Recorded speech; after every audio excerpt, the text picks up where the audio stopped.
We have to go back.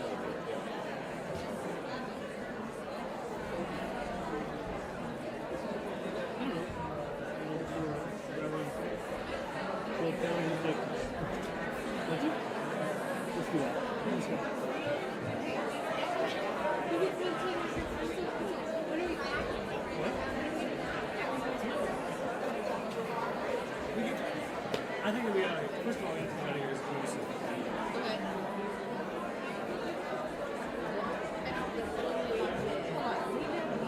well, let's try to find outside. Yeah. We can pick it up at 10. We'll probably push it back up.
We have to go back.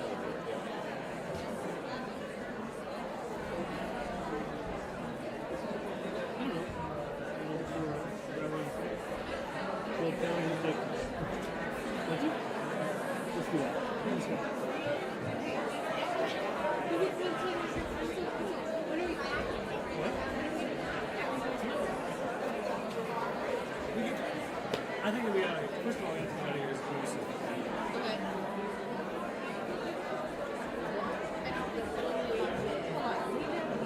well, let's try to find outside. Yeah. We can pick it up at 10. We'll probably push it back up.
Hello, ladies and gentlemen. Welcome back to the bowling alley. Hey Seb, how you doing? Yeah, not too bad. Not too bad at all. Glad we have a good movie to review after last week's What are you travesty. talking about? Are you trying to? Are you trying to tell me that Roadhouse 2 isn't the best film you've ever seen? I might be saying that, Sammy. You know what? That might be Oh, something I'm saying. I'm very loud. Oh, let me turn my. There we go. That's better. I don't know why I'm My so Betty's loud. right. Last week never happened. No, it I didn't. agree. Yeah, no, just shut up. Why are we still Yeah. talking about it? Um, Talking about what? I don't even know. But yes, yeah. How you feeling, Seb? You feeling? I'm good. I literally just finished eating, so I'm very full. Oh, full little boy. I'm full. Very full. You're a full little boy. Big full. Oh, so Boy. stupid. Anyway. I figured we could. I had an idea, by the way, that I want to swing past you, and we can swing past some of the people in chat as well. Even though I think it might just be you and me today with Mo Berry, because That's okay. that's fine. Um, anyway, yeah. So, you're kind of like freezing a little bit every now and then. Oh no. You kind of keep freezing and then speeding up and then freezing again. Is that sound as well or just video? That's just video. Sound is I'll fine. turn it off and on again. Yeah, we'll see. We'll see. See what that is. I don't know why. I've noticed this I might because switch to data. That might work better. okay, and you immediately froze again. So that's good. That's good. Did I? I'm No. switching Okay. to data. You're back. You're back. Oh, I'm back. I'm not switching to data. My phone understands me. There we go. But anyway. Bonjour. I had. Hey, Franique, how you doing? Hope you're feeling muy caliente. I don't even know what that means. Doesn't that mean like spicy Feeling or more something? Yeah, very hot. I hope you. I will. Well, mess it up, bitch. I don't know. Slay. Slay. Yes, queen. Well, so I had a workshop today. hmm So as many of you are aware, I'm a film student. I don't think I've ever heard you mention I that don't before. think I've ever brought it up. Yeah, weird that you're bringing it up right now. I don't. It's weird. Yeah, it's weird that it's never made sense until right now. I Yeah. just want to bring up why we're starting late today. Basically, I am still at university. Believe it or not, I'm a film student. Did you guys know that? I don't think you've ever mentioned it before. Me? What a weird time to bring it up. I don't know how it hasn't come up until just now. Strange. Very strange. Anyway, but yeah, we're starting to very slowly have classes back in uni. We're still having lectures and seminars online, which still sucks. But luckily, we have workshops. So where we can, learn how to use the new equipment that we were supposed to learn in September, but whatever, we move. So that was nice, but that's why I'm starting late, because this one that I was scheduled in was 1 till 3. So Yeah. It's why we started late a bit last week too, is because I had to do some uni stuff. yeah. Because we're both learning. But aren't you like 57 years old? I guess that goes to show you guys, it's never too late to go back to uni. It's never too late. It's never too late. It really isn't, guys. Such a dick. Who, little old me? But yeah, everybody, welcome, hello, salutations, and good afternoon to everyone here. Welcome back to the bowling alley. Of course, I am your DJ, who seems way too enthusiastic in the corner, who just keeps playing the Macarena. Sammy Pauling, and to my left, as always, I'm going to switch to data because it's showing on the Twitch. yeah, stream. it does keep freezing in and out. But anyway, you ruined my whole bit. I had a whole bit, and you ruined it. Oh, Seb's frozen again. It's alright, we'll replay it. We'll start it again. Seb's dead. Seb? Oh, hello. We're here. Yeah, there we go. Cool. Awesome. Anyway, I have to do that. I have to do the whole thing again now. Dude. This is Yeah, you do. live. I can't even edit that out. No, you can't. Oh, Leave it in. damn you. Just have that be the entire video. Yeah, I'll just put that on repeat for 3 hours. Um, Hello, everybody, and welcome back to the bowling alley. I, of course, being your way too enthusiastic DJ who keeps playing the Macarena in the corner and nobody's dancing. And to my left, as always, is a very, very upset divorced mom who keeps doing the Macarena, trying to get her kids to love her again. Sebastian Wrightson. Hello. Is this it? Am I doing it? Is this right? Kids? I don't know what I'm doing. I don't know. Yeah? Hey, Macarena. Is that it? Stop. Oh, you're a bit laggy. Like your sound and audio aren't synced. Aha. Only one way to fix that. So. There we go, and we should be good. Turn it off Okay. again. Oh, Disgrace. How you doing, dude? I haven't seen you in one of these for a while. Today, of course, I'm going to call you Discrache. because you Like suck. Versace. Well, if you were gonna if you were gonna say it as like text to speech, you'd say disc_ACE. I like that. Yeah, so that's your full name. Yeah. First name Disc, last name AC. Middle name _. The film, of course, we're talking about today, trying to get back on topic, desperately and failing, is, of course, Donald Darko. I was going to say the exact same thing. If you weren't going to say it, I was going to be like Donald Darko. Donald's Mac DeMarco. Of course, we're talking about Donnie Darko as one of my subscribers, Shaney, requested. Just a reminder: if you donate any amount of money at all, over £1, or you subscribe to me, you get a Film recommendation. Thank you. You get a film You're that welcome. we have to watch. Unless it is a particularly bad film, in which case I'll charge you like £20 in with regard to Roadhouse 2. What are you talking about? That never happened. I don't know what You you're can't talking prove about it. either. I hate to tell you this, but your audio's out of sync again. Look, man, I'm sorry. Been busy on schoolwork. That's so fair. That's so fair. Schoolwork, that should be a priority. I'm doing this instead of schoolwork. Still Join the stealing club. Seb's jokes? I am still stealing. Well, Seb and I have the same brain. I don't know if you actually know this. That's why I'm so mean to Seb. It's because I hate myself. It's just that my brain's always like 2 minutes behind. You're so- joking.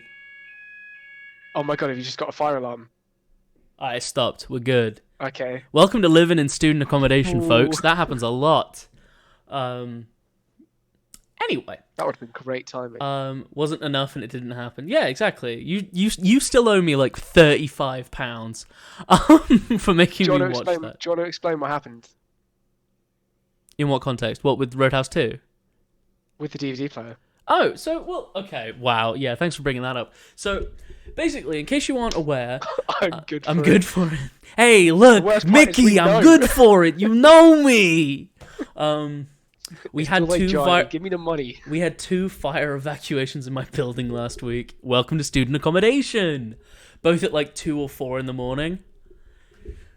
Also owe you the DVD player. I know. Yeah. So I have an Amazon wish list. I'm pretty sure it's linked in my bio. Mo Berry broke my DVD player, so if you want to get me a new one off my wish list, that'd be sick. But anyway, basically what happened was, so this thing I bought for like £10, right? So I have a weekly film watch movie night in my Discord. Join the Discord. Where we watch the film for this week. So on Saturday we watched Donnie Darko. Now, just as a rule, I don't really pirate films, because obviously I want to go into filmmaking, and if someone did that with my films, I'd feel pretty peeved. So if I can't find it anywhere, or I don't feel like signing up for a new streaming service or anything like that, I'll usually just buy the hard copy because I'm collecting hard copies anyway right now, like hard copy DVDs. Because eventually when I move out, and when, this has been going for a little bit longer, I want to have a shelf behind me with all the DVDs that we've reviewed, like of all the films we've watched. I want that to be my background, as opposed to my drums, which are covered in a towel. So that's what I want to do. So I have a weekly film watch, and obviously, week prior, 2 weeks prior, we had to cancel 1 week. We watched Roadhouse 2. And I played it in this DVD player, which, in case you're wondering, is just a really cheap £10 Amazon, tiny little disc drive that just hooks up via a tiny USB cable.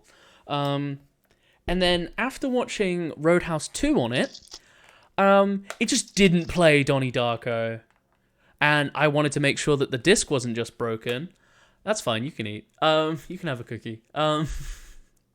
And just to make sure that the disc wasn't just, broken, I put it in my PS3 because, I still have one. Just to make sure the disc was, still okay. Disc was fine. Played just fine. So this is now fried because I kept trying other discs as well that I knew worked in it prior. Then it just stopped working. I used different software to just make sure that VLC Media Player wasn't just playing up. I used a different software. Nada, nothing.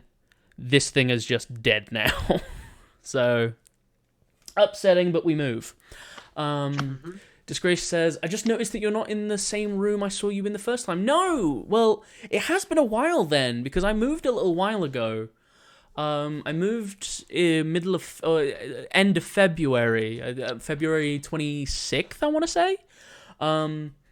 But yeah, no, this is my flat that I live in when I'm at uni. That's what this flat is.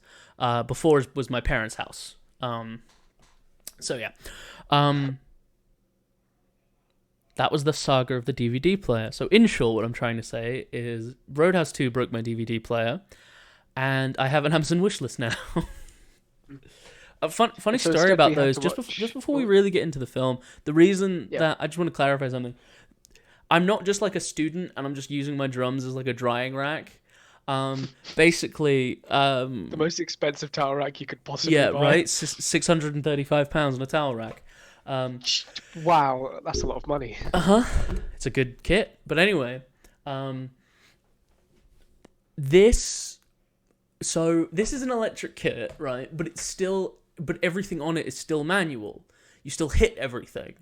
And because of that, we have received 3 noise complaints. Oh, amazing. Oh, yeah, yes. And when you get, it's like bingo. When you get a certain amount, you win a prize. That's not true. And you do. The prize is eviction. No, the prize is actually a £200 fine. Is that what you got? So, not yet. Okay, but you've been warned. So what I've done is the loudest part, it just looks like I've just been lazy, but what I've done is I've shoved every single spare towel, hoodie, every piece of clothing I can around this thing to deaden the sound. Like my bass drum down there, it's got a jumper over the actual bass drum. It was on a mat and then a towel and then a pair of pajamas. To deaden the sound going down, because the complaints were mainly for people downstairs, so it's clearly making a noise on the ground. So I've put just as much padding and clothing. So on that, I have acoustic paneling on my Amazon wishlist. Go to my Amazon wishlist, ladies and gents. Jeez, yeah, no, not good. So that's why it's so it just looks really ugly and like I'm using it as a towel rack. I'm not. It's just I don't have any soundproofing, so that's what I've done. Nice, smart move. Right, should we talk about the film? So should we talk about Donny Duck? Let's talk about Donathan Duck. Let's talk about Darkwing Donald Duck. Dagan. What did you just say to me? I said Donald Dagan, like Ronald Reagan. I really thought this is real stupid. I really thought you just said something just That had complete. I mean, it kind of had nothing to do with anything, but still. What do you think I said? I thought Type it to me I if can't it's even offensive. remember it. Just in the moment, I was like, "What are you saying to me right now?" Words, Sammy. I'm saying words. Wow, English is crazy. I'm thinking of getting a snake. Talking about the film. Anyway, Patrick Swayze touches kids. Yeah, that joke finally makes sense to me now. Just a little bit of a Yeah. warning. This film was rated 15. And so that's what I'm going to rate this episode of the Edgy Boi Picture Show, I think. Going to be talking about... We're going to be saying naughty words. Going to be talking about pretty traumatic things. So I'm just going to actually start here saying trigger warning, violence, pedophilia, Suicide. So I think that's it. I believe that's it. There's actually a really, really good website, and I'll look it up now, which is what I use. Okay. It looks, so you type in what film you want to watch, and it tells you like a list of like triggers. So it's got a list of triggers, and it has like a tick by it, like if it has it or not. Yeah, it's definitely needed for this film. Yeah. Because there were moments during this film where I was like, I don't remember that happening, or Yeah. it being that like aggressive in what they talked about. And there was a moment in this movie where I felt genuine distress, and I'm excited to talk about it. I might have to switch over to my internet again. That's fine. Is it? Well, yeah.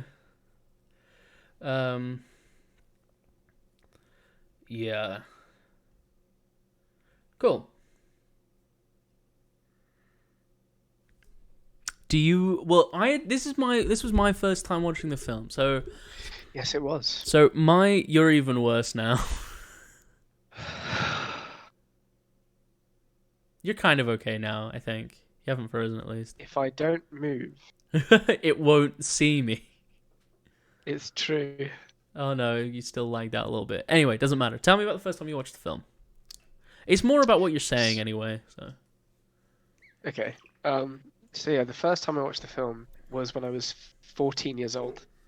And we realized, because we discussed our stories behind this film, before we watched it, and our stories are very similar, but like this film, we have basically two separate timelines of what happened. So I was sat one day, and I used to take film studies for a GCSE. What a loser. Oh my God, who would ever think of doing that? My school just didn't offer it. It wasn't very good. I mean, Fair. but yeah, I took film studies, and we were talking about our favorite films. And one day, this girl was just like, "Oh, Donnie Darko is the best film ever made," and I was like, "Well, you're wrong. Obviously, Back to the Future is the best film ever made, Yeah. as we all know." But she started talking about how like no one understood it and like no one watched it because it was quite like a cult classic thing. And so I was like, "All right, I'd say I'll give her the benefit cult of the doubt." classic. Absolutely. Yeah, like upon watching it, I realized, yeah, it's an amazing film. Like I love this film. It's in my top 10. But the thing that upset me the most about that conversation was how smug she was. And you know me, I thrive on spite. So she was basically like, if you go watch it, I bet you won't be able to figure out what it's about. So obviously, I immediately looked up what the film was about, and then came to her and I was like, "It's about this, this, this, and this." And she was like, "Oh, okay then." And it's been in my top 10 films ever since. And my story was less about that. It was more just I was in maths because, who wants to do maths? But I was in maths and we were just talking. I was just talking with a friend of mine at the time. Her name's Amy. And she said to me, because right, I don't want to sound harsh, but academically, Amy was probably the smartest person I knew. Like, she thrived in every single subject that she took. I feel like there's a butt coming here, but And well, currently she's at a Russell Group University doing like a law and psychology degree. She's very smart, is what I'm saying. She is very academically bright. But Jesus Christ, if this girl wasn't the biggest idiot I think I've ever met.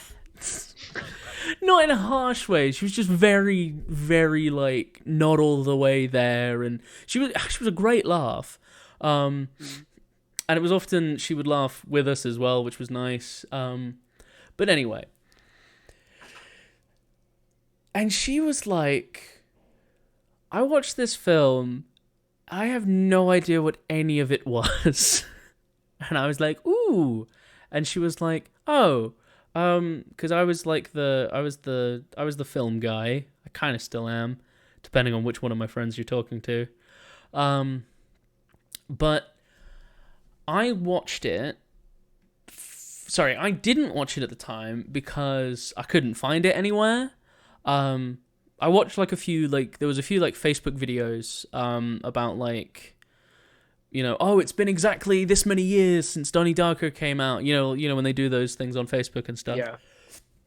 So they'd play like, you know, part of the trailer and a few clips and stuff, and I'd seen it and I was interested in it, but it never came round again. Like it never presented itself again until, you know, last week or maybe the week before, I can't remember, but when Shani said that her film for the Edgy Boi picture show that she wanted us to watch was Donnie Darko, and I was like, yes, this is 3 weeks ago. 2 weeks ago, yes, thank you.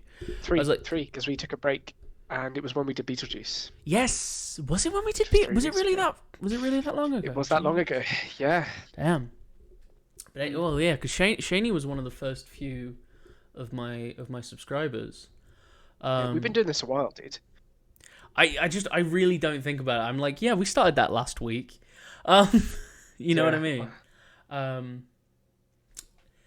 But yeah, and I didn't watch it just because I couldn't find it anywhere, but I was interested, kind of forgot about it, because, and again, I'm really trying not to sound like one of these guys, but when you're a film student, there are so many films that you have to watch. Yeah.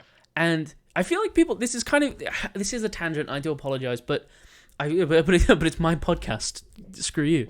I feel like people don't realize this, but when I get homework, right, my homework is a lot of the time to do my assessment work and stuff, but in the first year, a lot of my homework was watch these films. And a lot of people were like, oh, you just watch films, that's well easy. I was like, no. First of all, you got to remember, that's still 2.5 hours of time. Like, it might not be solving equations and stuff for 2 hours, but that's still having to sit there for 2+ hours each film that we had to watch that week. That's still a lot of time that we had to dedicate to it.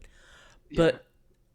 For me, it's like when you say to people, oh yeah, I had to watch a film for homework, their immediate reaction is, oh, I watch films in my downtime, so you're basically having downtime. Yeah, exactly. And it's like, but when you want to do it as a career, and when you're not watching a film passively. Yeah, you have to actively pay attention to every minuscule detail because you know that you're going to get a question about it. Yeah, and there's a lot of I have my issues with the education of film. Mm-hmm. I have my issues with like stuff like snobbery and people stuck in their ways, because when people think about film, they often think about it being this grand thing that's been around for a very long time. But if you look back and compare it to any other art medium, it is the youngest.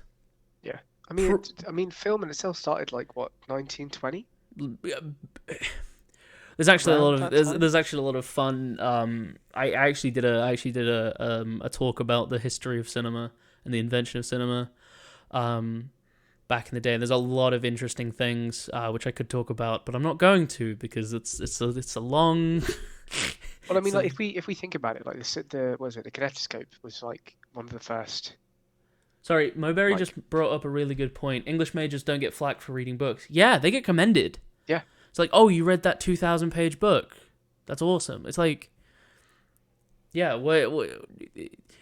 and I find this as well when I tell people that I don't like reading, like as a hobby. People have this very high horse that they get on, that they're like, well, reading encourages, and it's like, yeah, maybe, but at the same time, it's like, it's just that I don't like your hobby. It's like I could make that case for literally anything. So, well, reading, improves your like reading age or whatever. It's like, what, reading helps you do the one thing. It helps you get better at the thing. Newsflash, that's all things. Yeah. Like, people are, you don't bake twice a day. How are you going to get better at baking? It's like, what are you talking about? Yeah. I think the thing for me about it as well is I feel the same way about like music and things like that. Yeah. It's like what you mentioned about people being set in their ways, but it's the fact that, when an English major reads a book and then they analyze it in class, people don't realize we do that. Yeah. They've read that book and passages from that book over and over and over again. I have probably seen the same movie scene about 50 times because I missed something when I watched it. I can't watch Wes Anderson's Grand Budapest Hotel. I can't watch the sequence where he's interviewing Zero. Have you ever seen the film? You've never seen the film? Well, basically, there's No, because I thought that we were going to watch it on this podcast, so I've been avoiding it. I think we might, because Mulberry's choice was Mallrats for us, because that's their favorite Kevin Smith movie. So I bought Mallrats, and then they were like, maybe Chasing Amy, and I was like, no, I've bought the DVD now. Sorry. Both very good choices. Oh yeah. Well, people don't like Chasing Amy anyway. But yeah, so yeah, but that's a whole other can of worms. I think. Well, yeah. Just to wrap up the segment a little bit is, I can't. There's a sequence where the concierge, played by Ralph Fiennes, very good.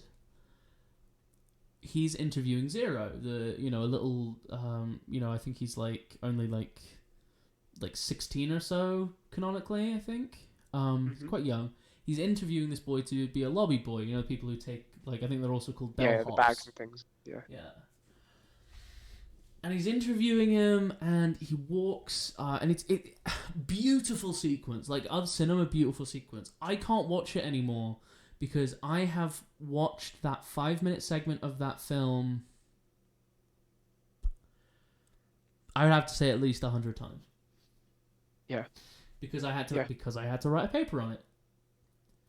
Yeah, that's me. And there's a sequence in The Seven Samurai where we are first introduced to basically one of the main characters, and he has to duel a different character.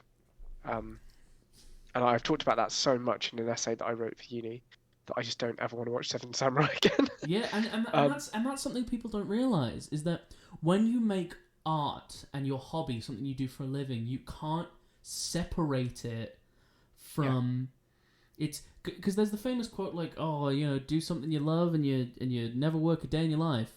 It's actually, you never switch off, because you get so, this is something you do for fun and for work, so you can't, it's like I find myself not being able to watch films in my free time now because I eat, sleep, breathe, and talk films, which is why I like doing this podcast, because it encourages me to remember, oh yeah, I love doing this, but it's just so hard for me to justify it anymore.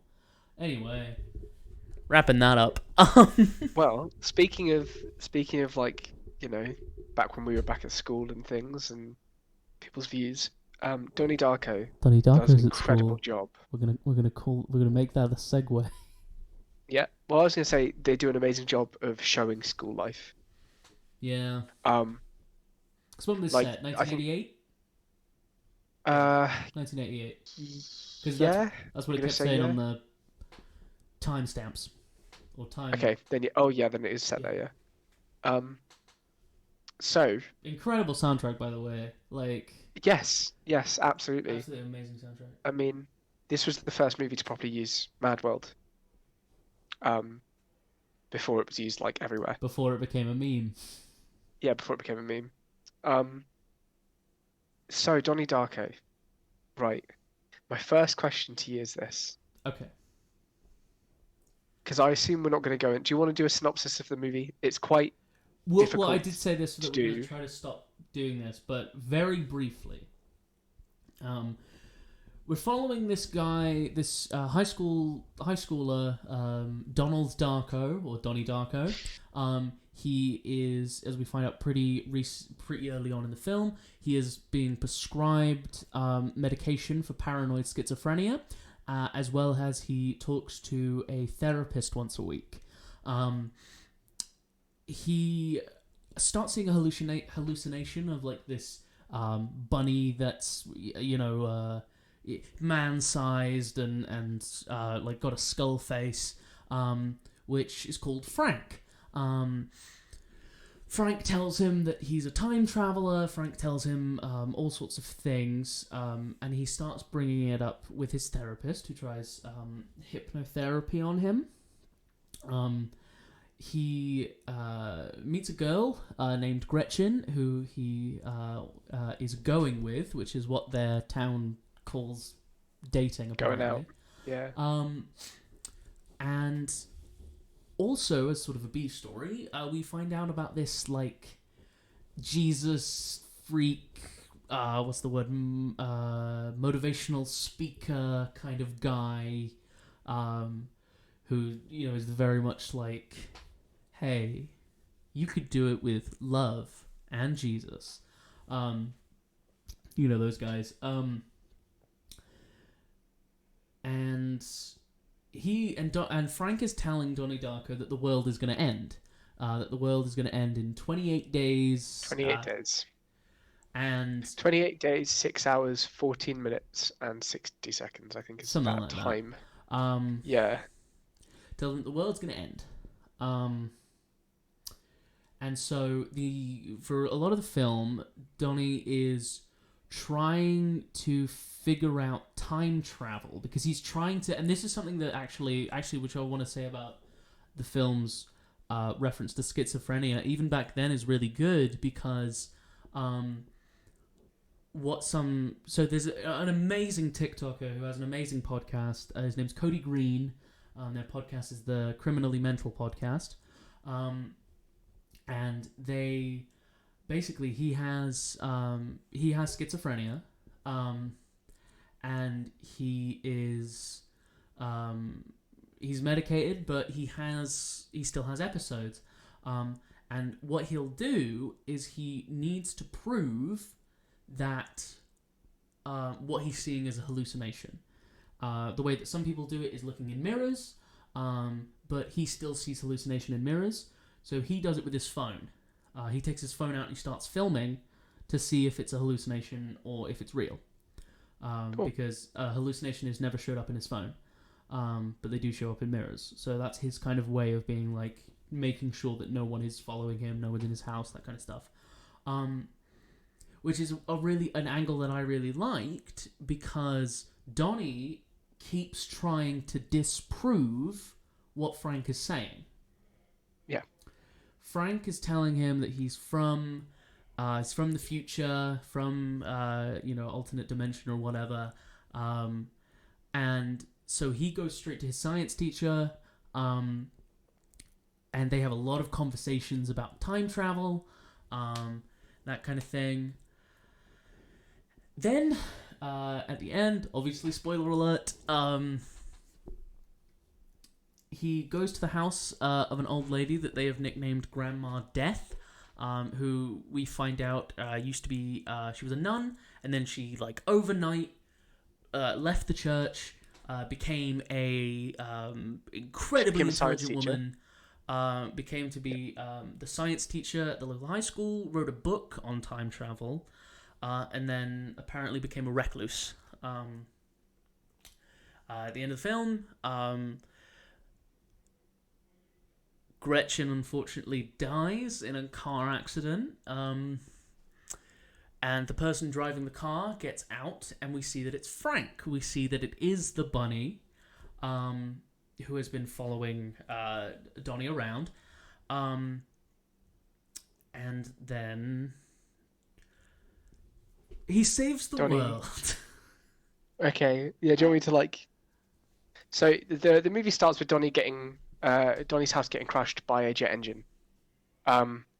This creates a parallel universe So everything up to this point in the movie we've seen so far is our universe. It's the one that we live in that goes day to day. When the jet engine falls and crashes Donny's house, it's as though our timeline is on pause and a secondary timeline begins. One where Donny gets out of bed and is told the world is going to end in 28 days.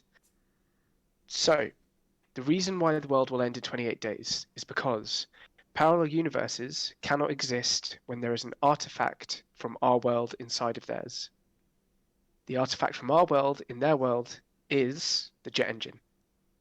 So, Donny's task is that he has to get the jet engine back into our primary universe before the world ends in 28 days. So, Frank, Gretchen, and all the other characters who die within the movie are called reanimated, I think they're called like reanimated dead, and they can jump through time, they can interact with Donny and basically lead him to where he has to be. And in this case, they lead him into returning the jet engine.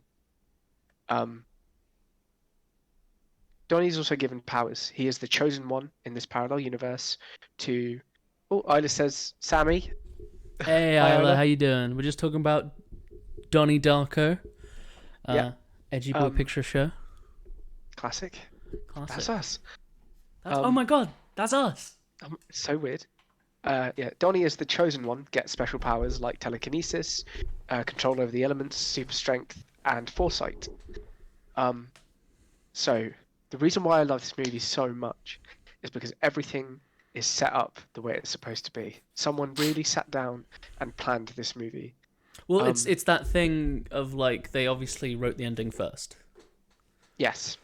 Yeah, Which here's a little tip for aspiring screenwriters out there who don't want to pay $9,000 a year to write a script. Here are just a very quick load of tips. Number 1.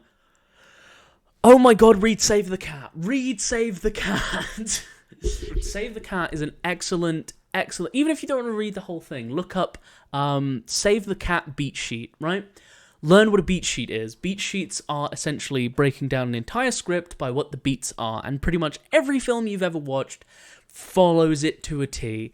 It may not do it in the same way, it may do it in a very metaphorical way, but a lot of them follow the same formula. Anyway, another tip for you is know what your ending is first, at least in my opinion. So, I forget who it is, but there's a very famous director, writer, who writes his films completely whole cloth from the beginning to the end, which is what a lot of people just starting out will do. So they'll be like, oh, well, I'll start it, and then, oh, I'll end it. But this often is a lot more harmful than it is good, because in the world of writing a script, you suddenly start turning to cliches. You suddenly start being like, and then robots, because you don't know where to take the story. And then aliens. So you need a clear structure. Even if you haven't got everything down, you just need this is point B, here are the characters, learn your characters, know what they're going to do, know what motivation is, and this really, really helps in the world of script writing. So anyway, just a few tips if you ever wanted to write a screenplay. It's not as hard as you may think, but as Ernest Hemingway said, the first draft of anything is shit. So keep that in mind. Randy Feltface. But that's not just Randy Feltface. He did actually say that. But anyway. Yeah, I know. I love Randy Feltface so much. Me too. If you don't know what we're talking about, look it up. He's got a full show called Randy Writes a Novel. And it's very good. On YouTube, and it's bloody brilliant. I made Mo Berry watch that. It's fantastic. Like it made me question everything I knew about my life. Yeah. By the end of that movie, at the end of that stand-up comedy special, and like why I was doing things in my life. So yeah, watch that. Watch it. So yeah, I said this when someone suggested it, when we got the suggestion, but this is in my top 10 movies of all time. For me, that I cannot fault this movie.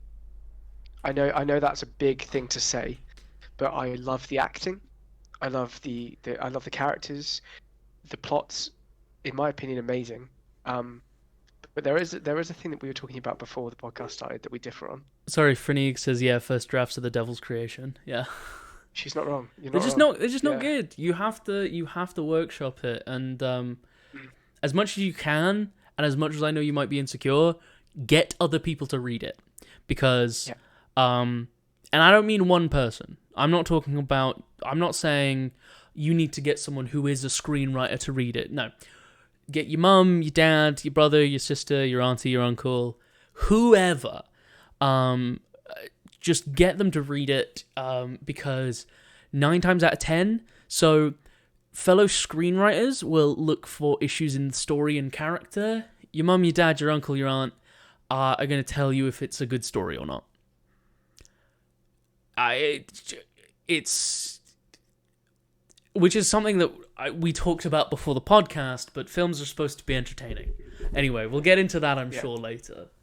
Yeah, because we had a very we I had wanted a to save it for discussion this about this podcast, film. 'cause- yeah, We had a discussion. yeah, it was heated. It wasn't heated. It wasn't But heated, was yeah.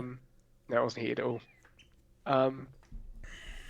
Yeah, I want to say, as an actor, Jake Gyllenhaal did a bloody amazing job for being so young Incredible. and for dealing How and old for was he having in a this character that is so complicated and layered.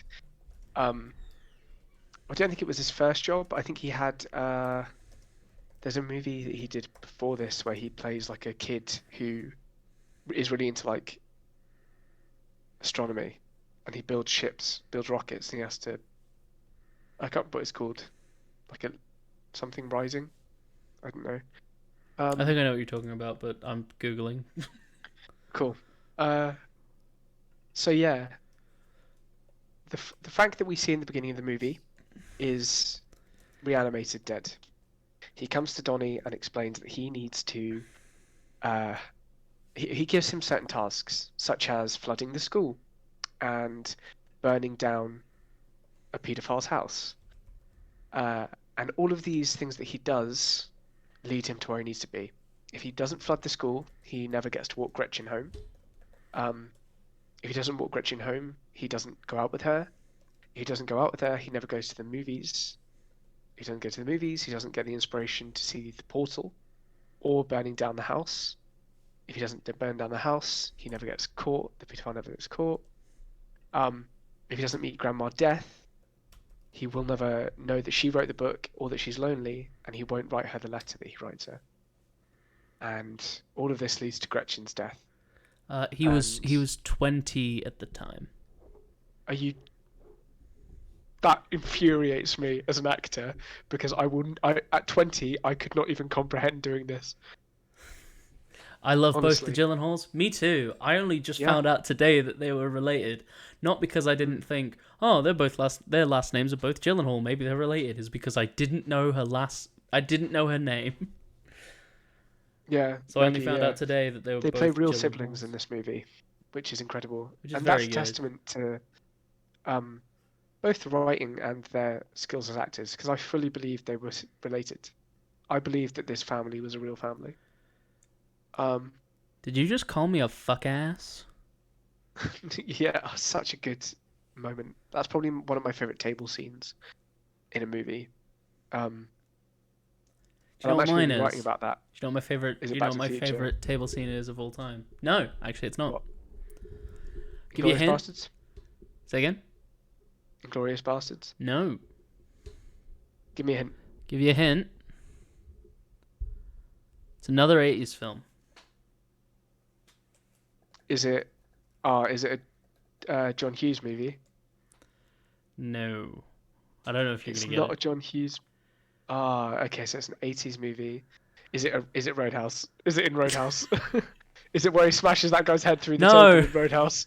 it. That would have been really funny. No. It's the E.T. dinner scene. That scene is bloody incredible, actually. It's not like that at all. Penis breath. So good. I use that as reference for how I would shoot table scenes all the time.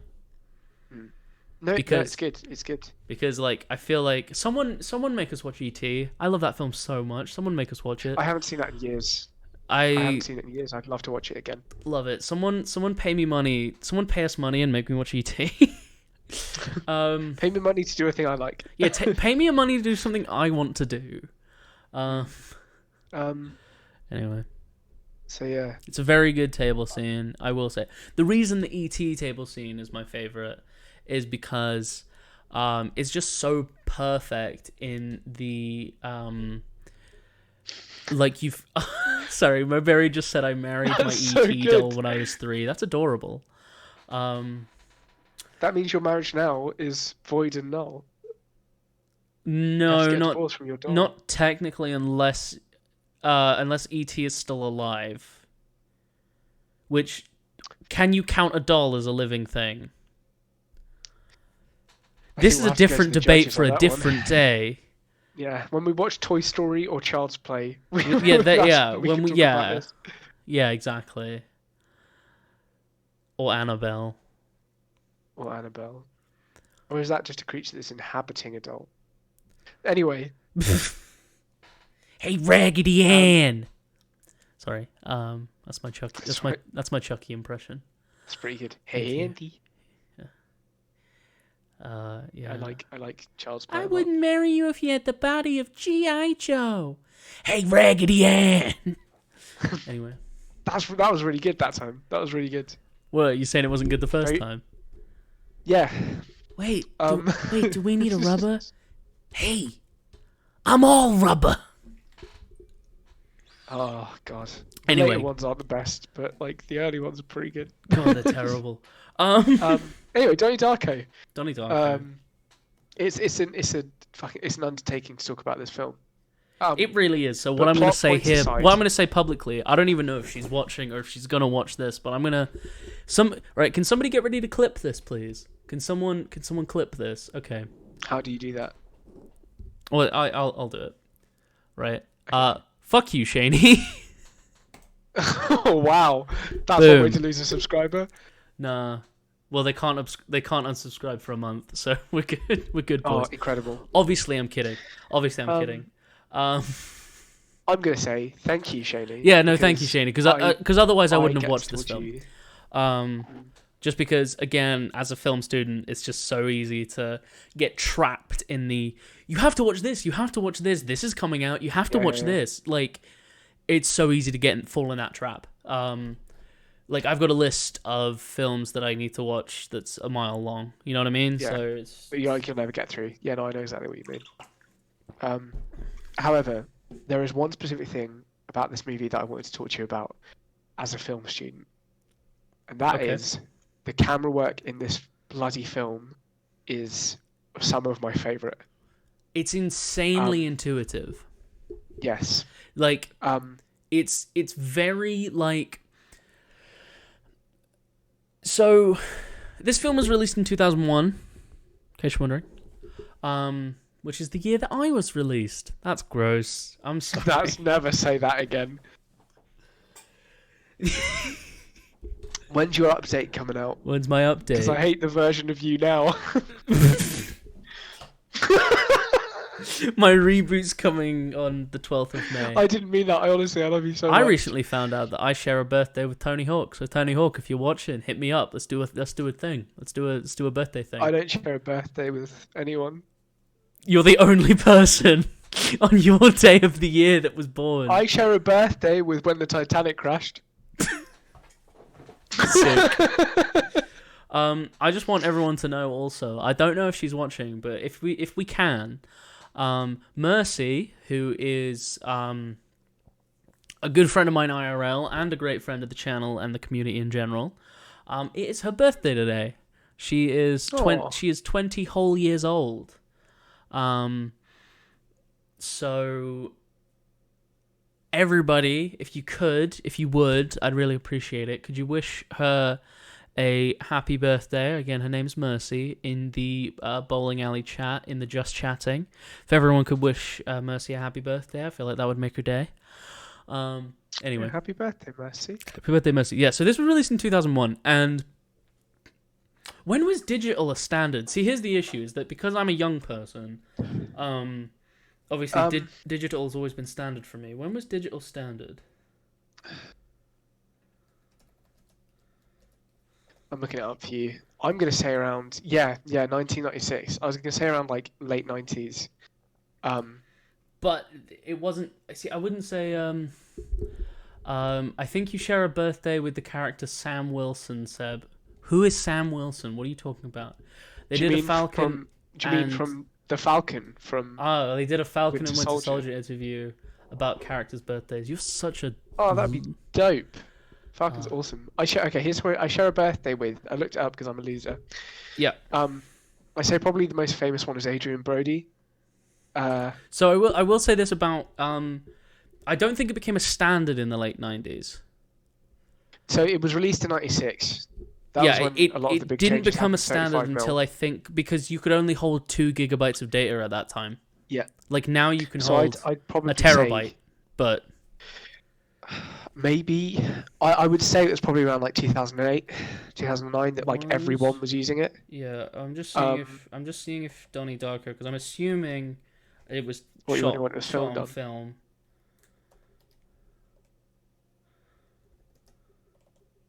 It doesn't look like 35 mil though.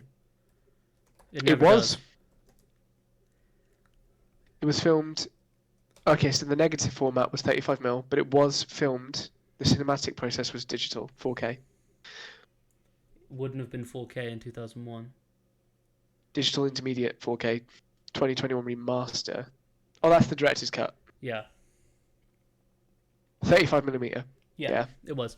No, so Yeah. film doesn't mean that it's a 4:3 Dude. aspect ratio.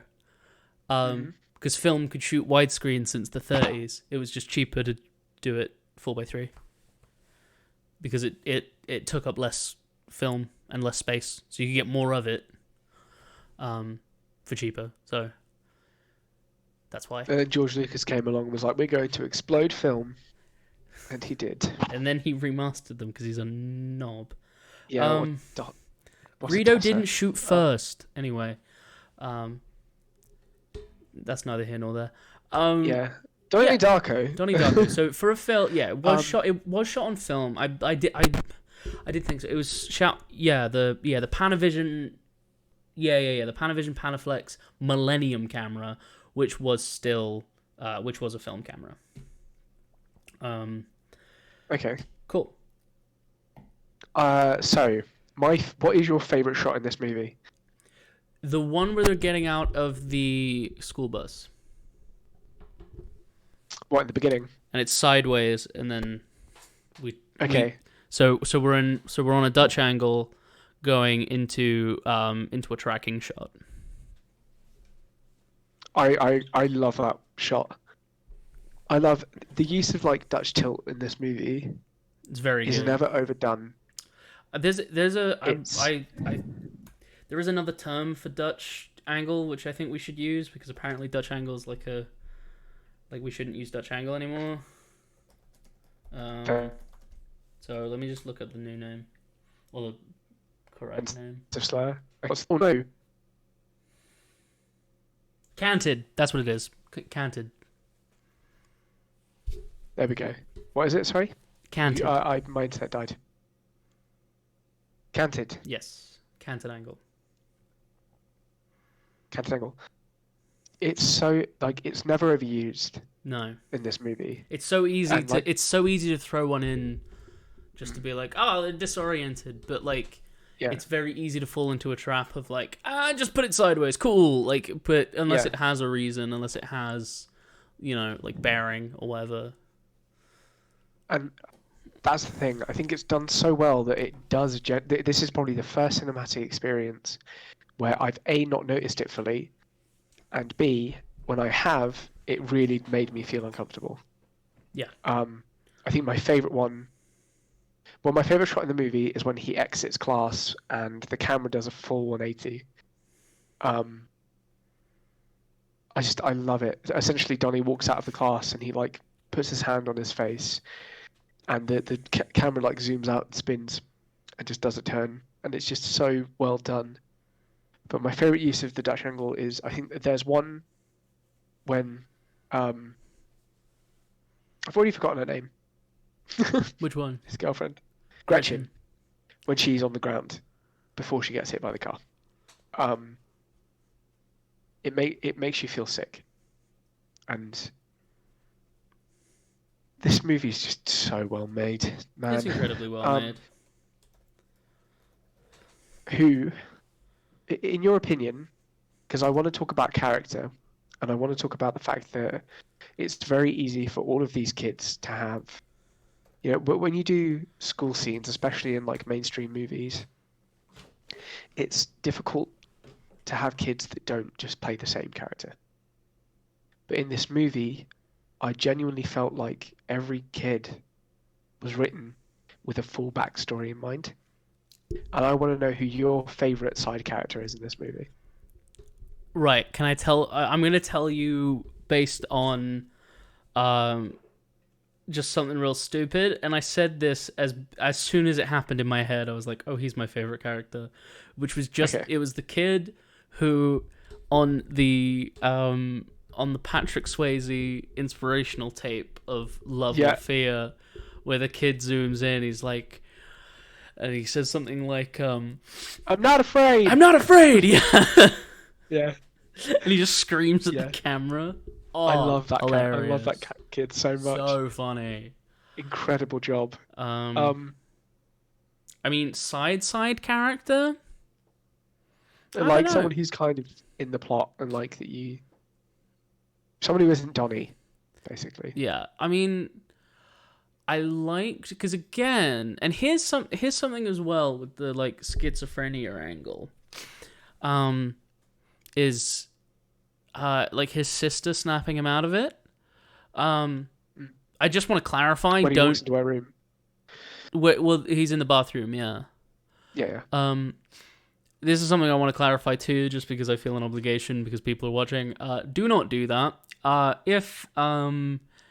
Because again, that is just a film. That isn't what it's like in real life. If someone is having a schizophrenic episode, don't try and like hey, snap out of it. Don't do that. Just talk to them like a person. Just be like, hey, you're fine. They're not there. Like, just reassure them that it is hallucinations and stuff. But yeah. So I just want to make that public service announcement in case you have any friends, family members, or anything with schizophrenia. Yeah. That's the best thing to do anyway. Yeah, absolutely. Like, as said, like I think the people who wrote this movie. That's a good question. I'll look it up. You talk. Yeah, do you want to look it up while I talk? Yeah.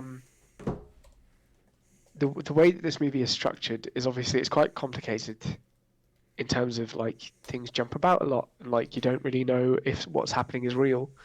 Yet every character that you see is someone that you can relate to.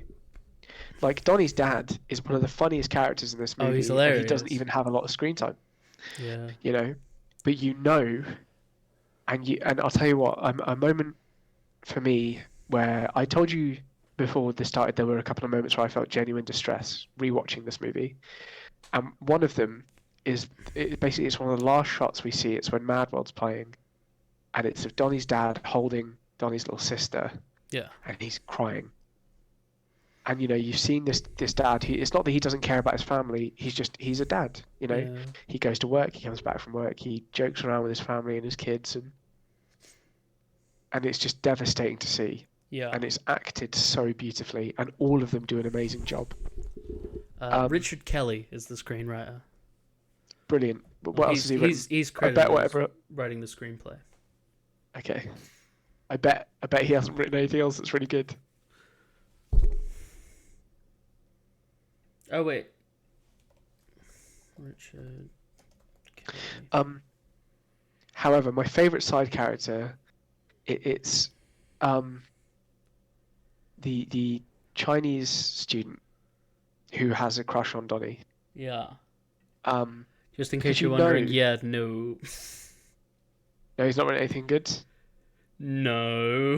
What are you talking about? He wrote Operation Endgame. But he also did write the sequel to Donnie Darko, which is bad. And World's Greatest Dad. Yeah, we should probably not talk about this guy anymore. Domino was pretty good. I haven't seen it. It was filmed on a hand cam, Okay. if I remember rightly. So like he had to manually crank it, which was pretty cool. That's pretty cool. But anyway, sorry. Anyway, yeah. There's a That's sequel. fine. Yeah, it's called Darco. Yeah. It's called. It follows Donny's little sister Sarah, I think. I think that's her name. You're bad at names. It's really. I am bad at names, but it's a very It got bad movie. 47%. It got 13% on Rotten Tomatoes, and a 3.6 out of 10 on IMDb. Yeah, it just follows. It basically is the same movie but set in the desert. It's just not very good. It's just plain and simple. Sam is the name, by the way.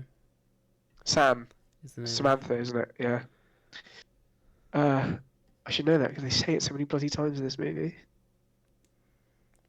It's no Patrick Swayze, so I don't want to watch it. Yes. I mean, fair enough. So. Look, if it hasn't got Patrick Swayze in it, I'm not watching it. Okay, so next week we're watching Dirty Dancing, or Ghost. What do you mean? Or? And that's it. Those are the only two.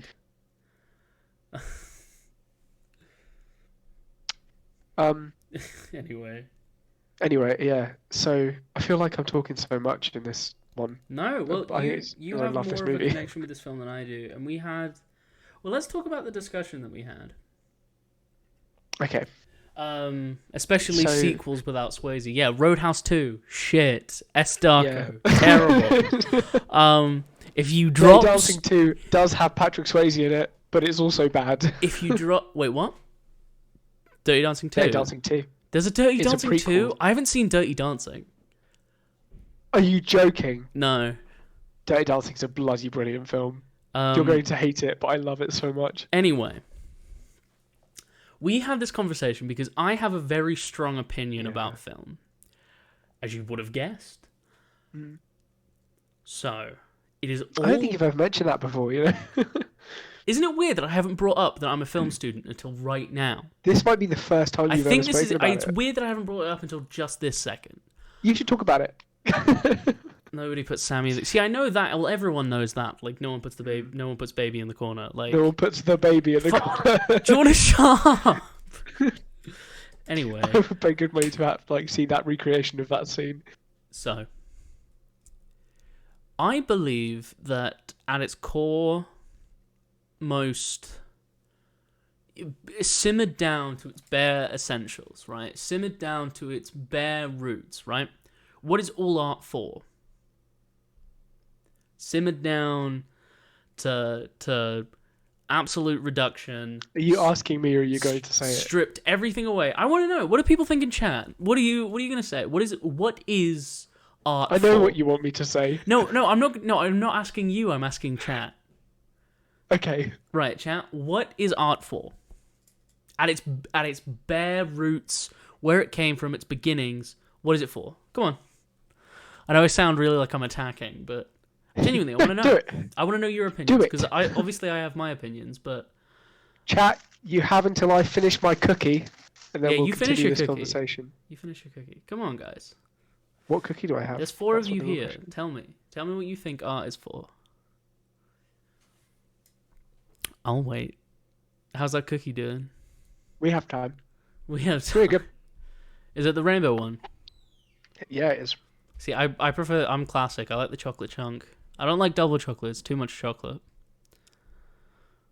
That's why I like this. I think this is the perfect amount of chocolate.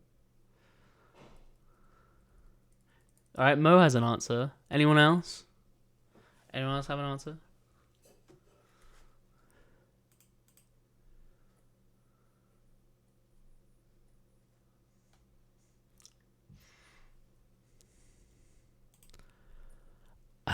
Guess. Well, you've almost finished your cookie, so.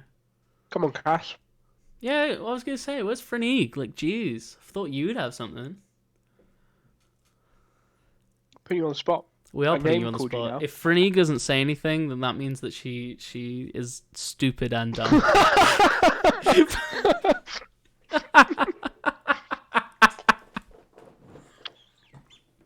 You know we love you.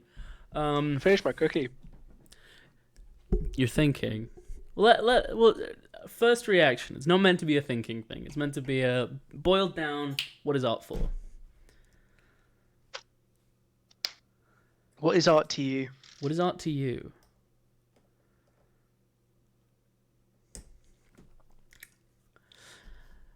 I'm thinking. Harsh. Because I know what you think it is. You know what I think. You know exactly what I think. And you know what I think. I do. Although I don't think I've given you this one-word answer of what I think art is or what it's supposed to be about. So Mo Or Berry what I enjoy the said most about art. expression and beauty and entertainment. What is art really about? In your opinion? It's entertainment.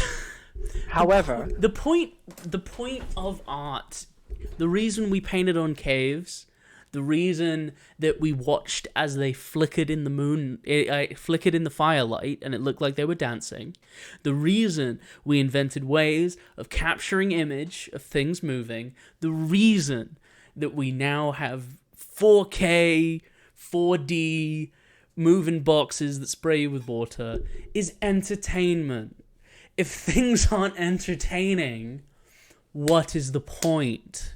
This is why I'm so mad at new age art. And I know it's so easy for people to just be like, oh, you know, you just don't get it. And I understand that. However,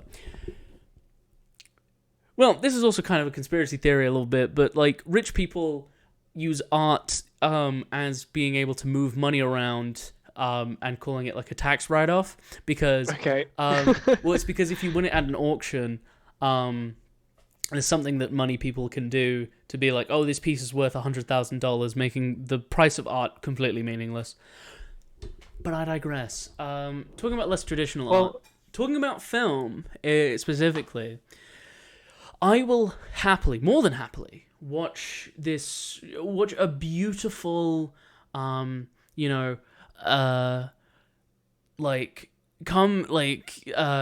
of age story. I will watch this, I will watch a heart-wrenching, difficult thing, difficult piece of media. But things need to be entertaining. But then I put it to you. Okay. You're saying things need to be entertaining. Yes. But everyone's definition of that is different. Yeah. What you find entertaining, I might not. Like, 'cause this is what we're talking about. I love this movie because it made me go and explore it further on. Which is why country music exists. But country music is terrible. Which is because people are stupid and wrong.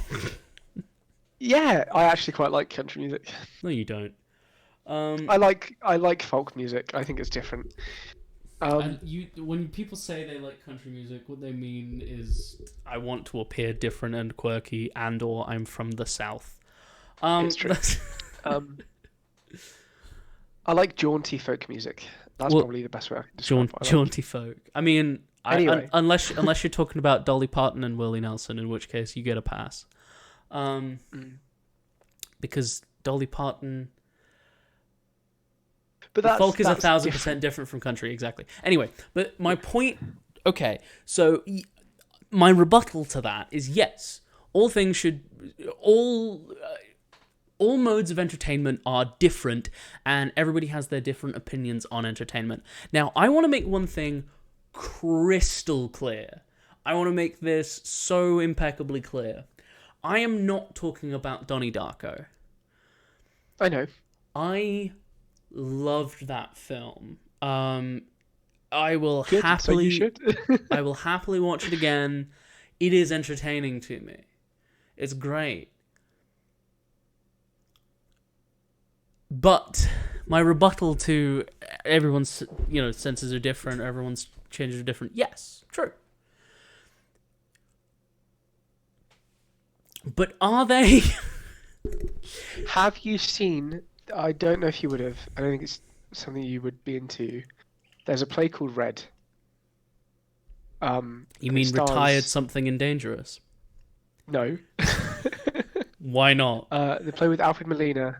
And it's about this. It's about the artist who. Stop rocking back I and forgot what forth his name because you is. keep slowing down. Your You're rocking camera. back and forth. Stop rocking back and forth because your camera can't keep up Oh. with you. Okay. Um. So it's about Mark Rothko, who was contracted to paint paintings for the Four Seasons restaurant, the first one that opened.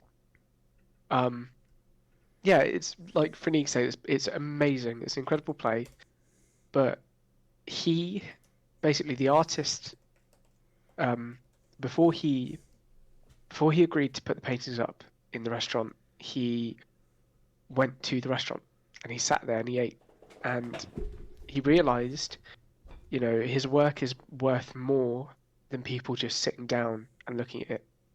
He wants people to feel his art. He wants them to discuss it and talk about it. And I know it's a different form, but to me, one of the biggest forms of entertainment is discussion. Yeah. And like if I go and see a movie and I can't discuss it Stop with moving people, back and forth. I'm sorry.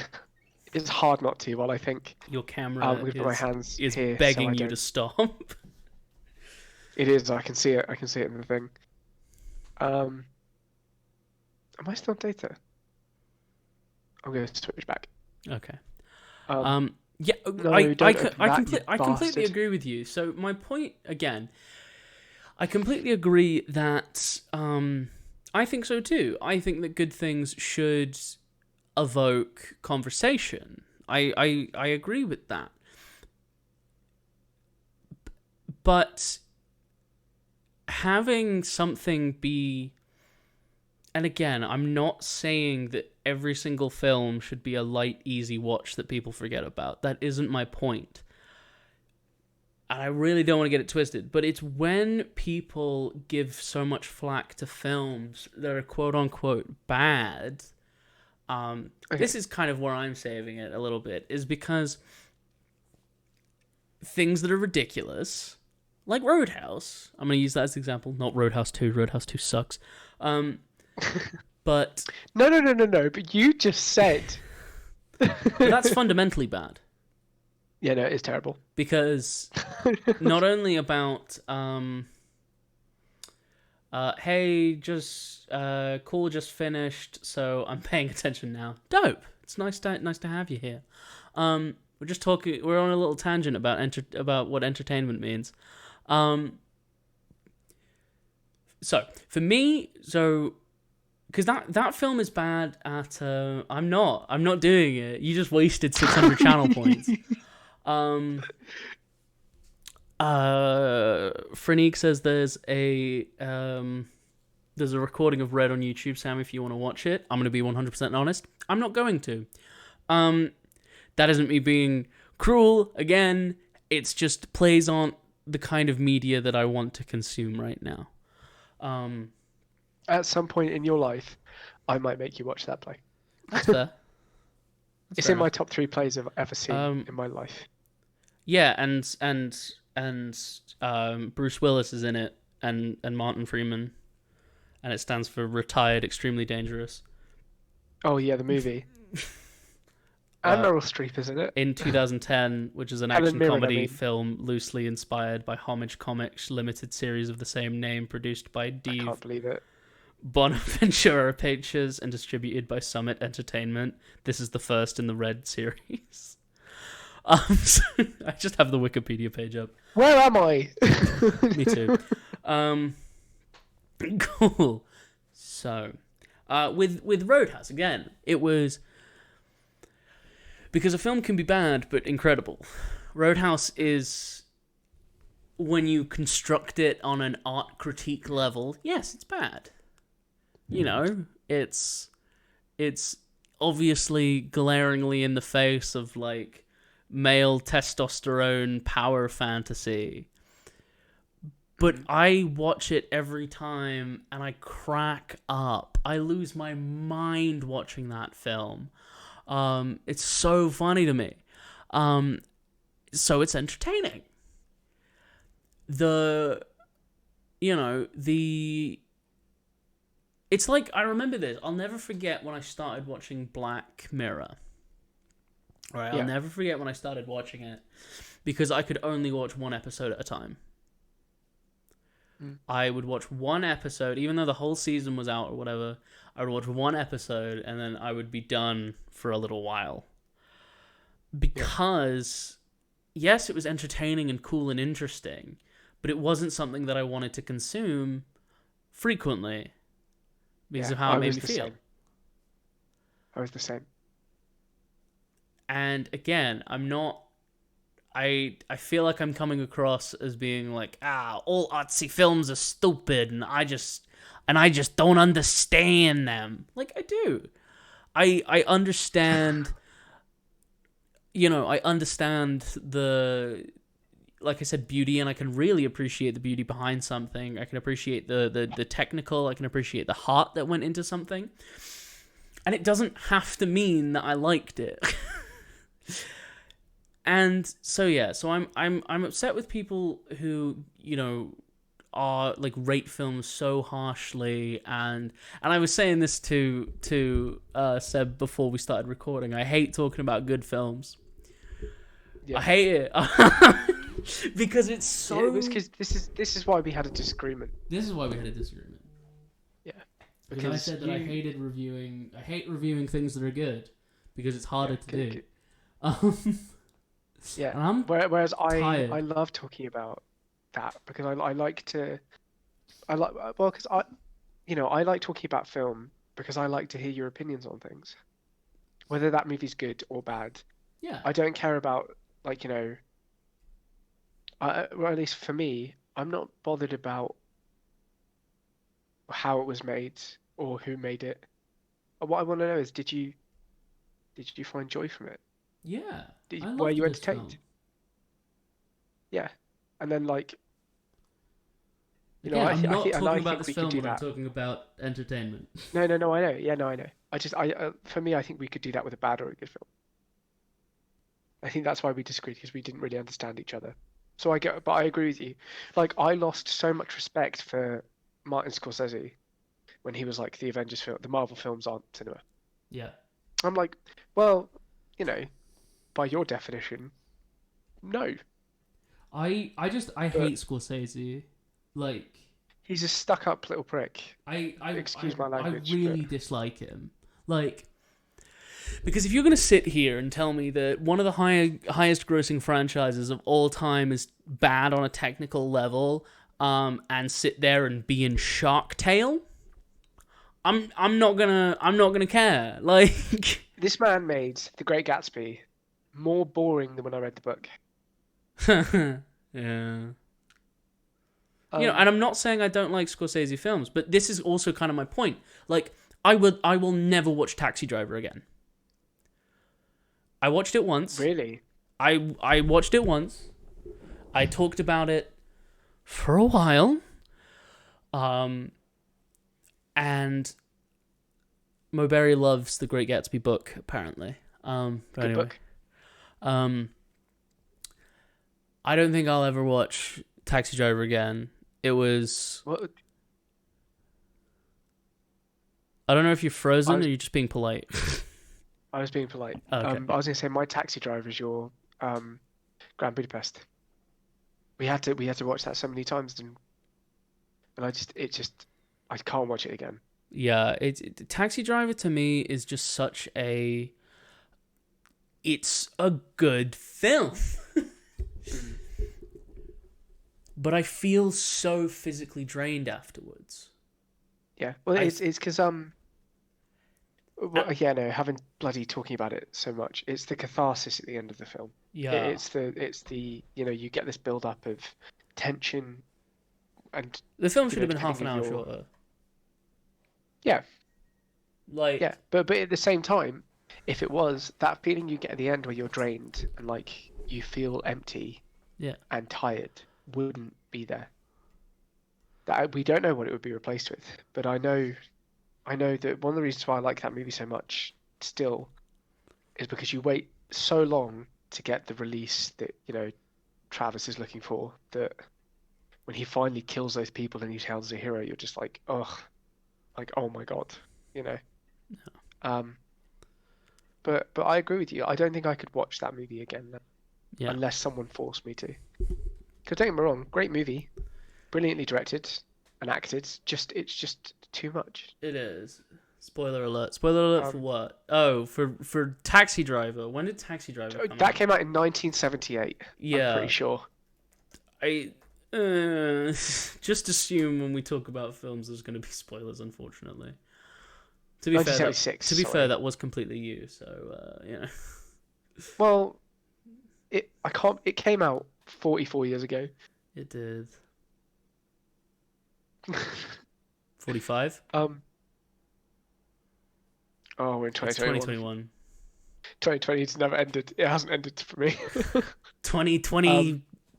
The squeakquel. Oh, don't. But anyway. Alvin and the Chipmunks. I got yet another test this morning, by the way. I think they're getting worse. What, your scratch and gag? Usually things get easier the more you do them. I think it's getting more and more difficult. What, did you get a COVID test? Is what you're talking about? Yeah. Yeah. No, they're disgusting, and they do get worse. It's because you're, first of all, the 2020ing, exactly. Yeah. 2020, the squeakquel, the 2020ing. Vision. Anyway, I'm gonna. We don't have 2020 vision anymore. We have 2021 vision. No. But anyway, we've barely talked about Donnie Darko. We have barely talked about this film, and I apologize. No, don't apologize. I think the reason why this movie's so brilliant is because it's made us talk about everything else. Well, I hate to say this, but this is also another reason I don't like talking about good films, because I think I agree with you. I don't think there's a thing I would change about it. Yeah. And it's hard to talk about things to praise because, well, you know what we're gonna praise. You've already watched the film. Like, do you know what I mean? Yeah. Like, and I will say this, like, as many of you will know, I love time travel as a device. I recently rewatched the Bill and Ted trilogy over on the Discord. That reminds me, I need to correct something I said. What'd you say? A couple of weeks ago. I talked about the movie Primer, and I said that was one of my favourite time travel movies of all time. And it is a bloody brilliant movie. But what I didn't know is that on the exact same day I talked about that, people found out that the director beat his wife, and he's going to jail for a while, I think. And I was like, that's probably some of the worst timing. That is some of the worst timing. Of all time. So it's still a great film, but like I don't condone you those watching kind of it. Yeah, things. right now. Yeah, and so yeah, I just want to apologise for saying that it's a great movie. I didn't know about. Well, everything you that, didn't know. Yeah, I didn't know about everything that happened. So yeah. Or rather, I think I praised the direction, and I didn't realise that he was an evil man, and so I take back what I said. But yeah, like I said, But yeah, Bill and Ted. It's one of my favorite plot devices just of all time. Sometimes it feels cop-out-y, sometimes it does feel...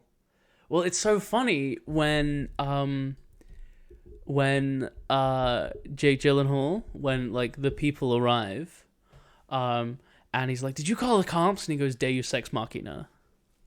Mm-hmm. Because Deus Ex Machina, at least in regard to filmmaking, is when something just kind of conveniently shows up and helps the protagonist, right? Literally translates to the God machine. It's... I'm just going to say it, posture check, because I've just realised I've been hunched over slouching really badly. Well, you wasted your... Alright, I'm going to scream right now. So everyone who doesn't want to hear me scream, take out your headphones or turn me down. All right, you've been warned. I was wrong about entertainment. There you go. You're welcome. That means so much to me that you would say that. You're an idiot. But Hey, yeah. So, but yeah. So, time travel. Is one of my favorite plot devices. And it can be ham-fisted, can be used. So I loved it when he brought up Deus Ex Machina because I love it when films are self-aware. Because people talk about it in films. People say that's a Deus Ex Machina. Like whenever you talk about, just all of a sudden, oh look, help is here for some reason. You know what I mean? Yeah. It's like the scene in Endgame when the people show up exactly when they need to help fight off Thanos' army. Another film which has time travel. Hot Tub Time Machine. Hot Tub Time Machine. Great White Buffalo. We should cover that movie. I quite like it. I quite like it.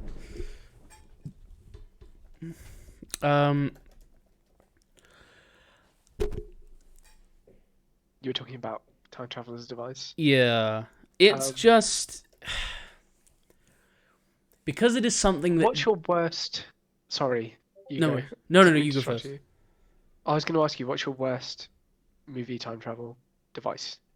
The worst movie that you've seen that's been like, we use time travel to get out of it. People are gonna be mad at me though.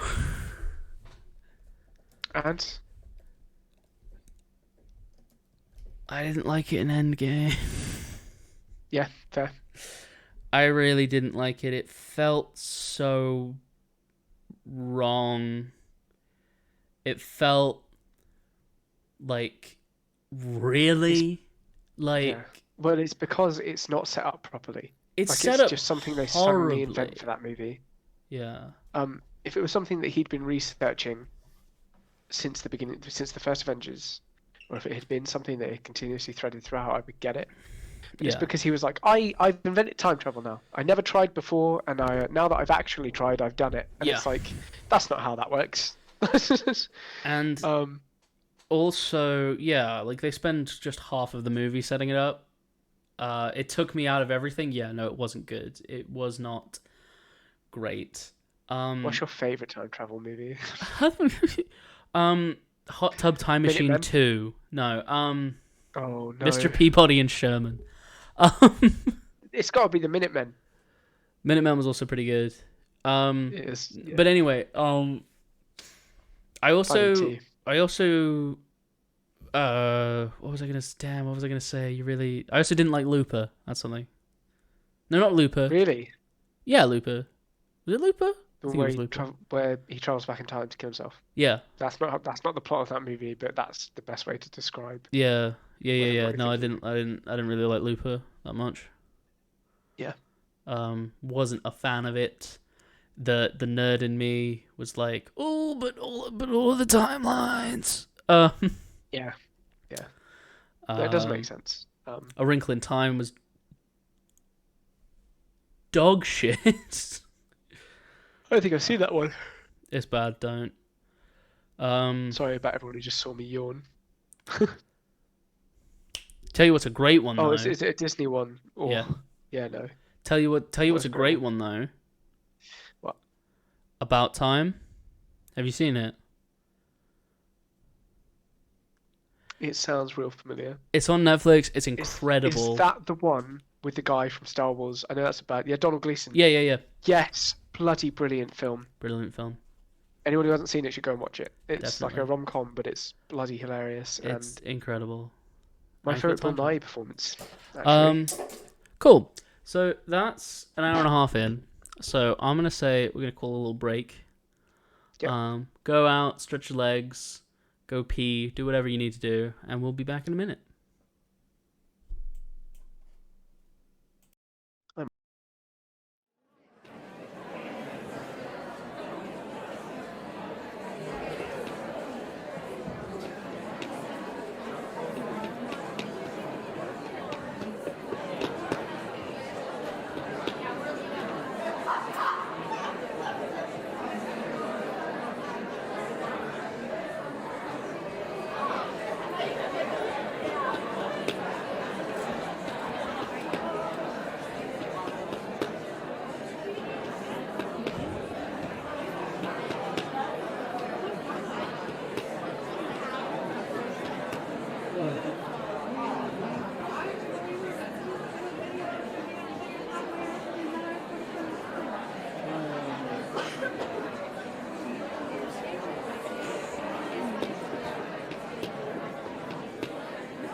have to go back on the board. Yeah.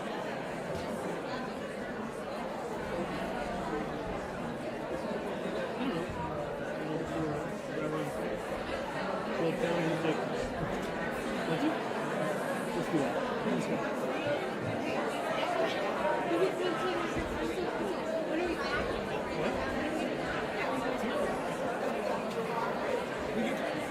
I think that first of all, we have to come out of here as close as we can.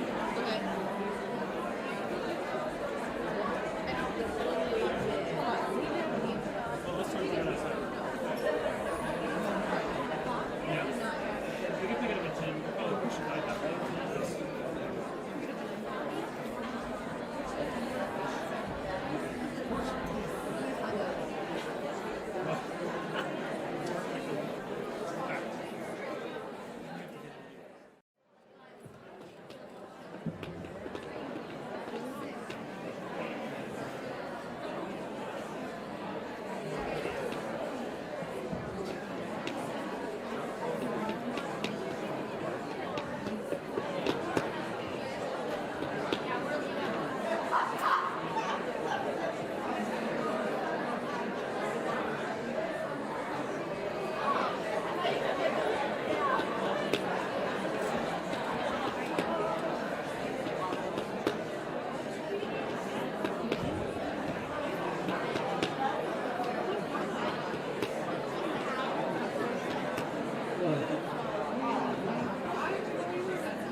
We have to go back on the board. Yeah.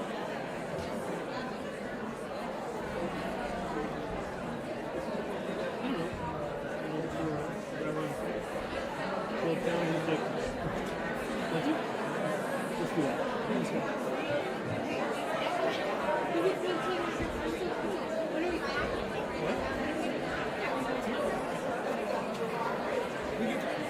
I think that first of all, we have to come out of here as close as we can.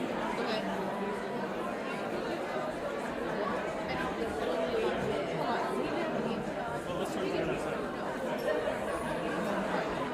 Yeah. We can pick it up at 10. We'll probably push it back that way.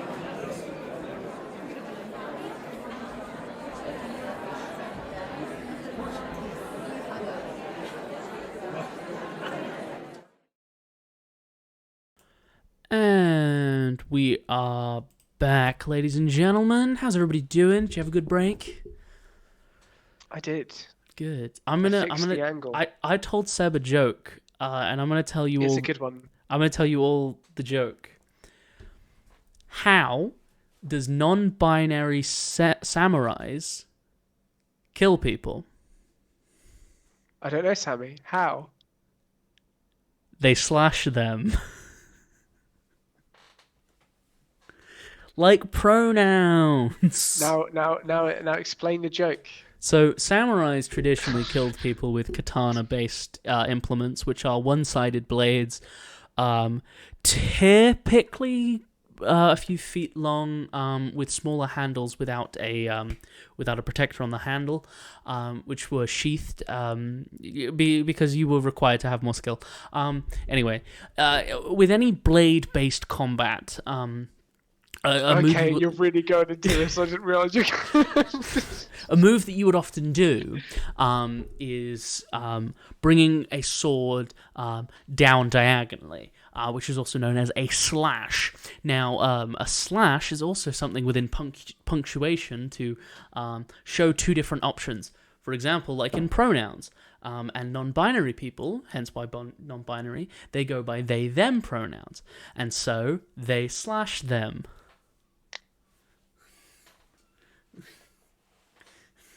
I do love the joke. You're welcome. This has been Sammy been Explains Sammy the Joke. Explains You're the welcome. We Joke. need a button. We need a button. Sammy Explains Jokes. It genuinely, a joke gets funnier to me when I explain it. Like, I know that's really stupid, but I'm not trying to make you laugh. I'm trying to make myself laugh. What's your favourite joke, Sammy?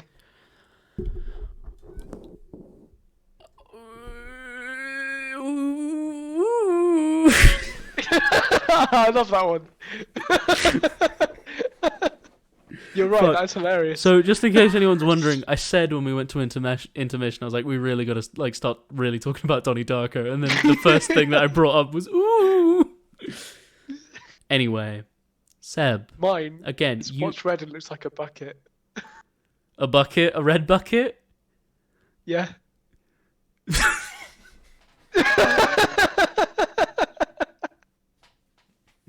But Sammy, what's blue and looks like a bucket? A blue bucket? No, a red bucket in disguise. I love that joke so much. I really thought it was funnier when you didn't add the second punchline. I know, that's why I like it. This has been Seb Sucks at Comedy. I'll explain the joke Thank you, gladly. Auntie. So, typically, No! in humor, there is this thing called subversion of expectation, in which you think something's going to go one way and it gets swerved. For example, the classic joke is, what do you call a blank? And often there will be a pun-related punchline. But in this instance, there isn't, which is a subversion of expectation. So we've created a routine, which is what makes it humorous. However, once you add the implement of the second joke, you think, I've heard this one before. I know exactly what it's going to be. But then you remember the story from earlier, and your expectations are subverted yet again. Let me mansplain comedy to you. Hey, I'm them-splaining comedy to you. I'm non-binary.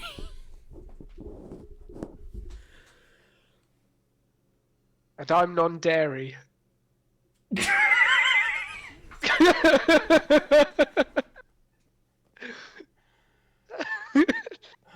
Oh my god. I was proud of that one.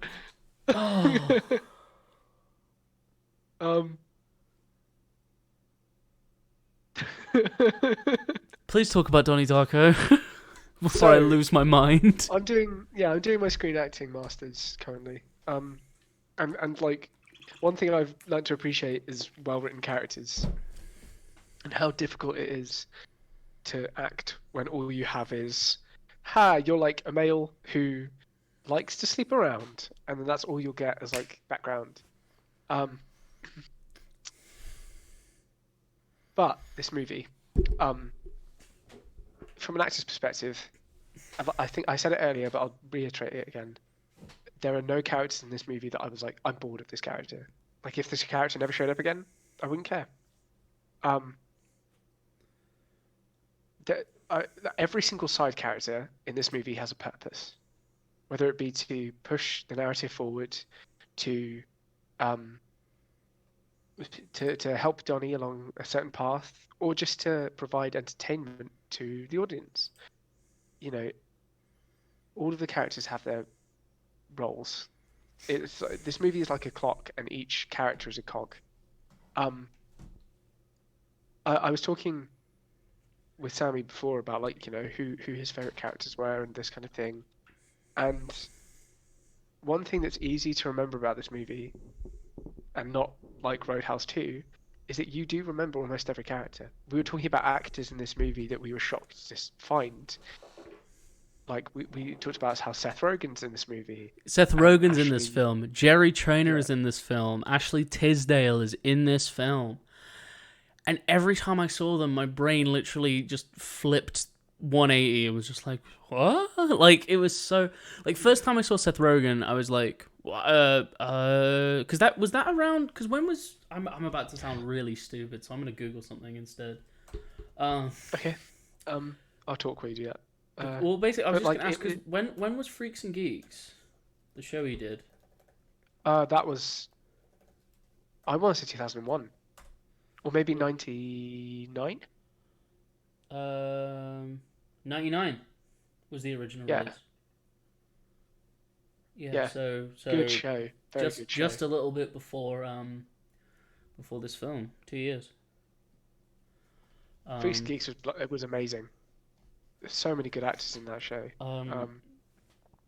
Yeah. Got like Jason So Segel, he was coming off of Freaks and Geeks. Todd Melly. Yeah, riding high. Because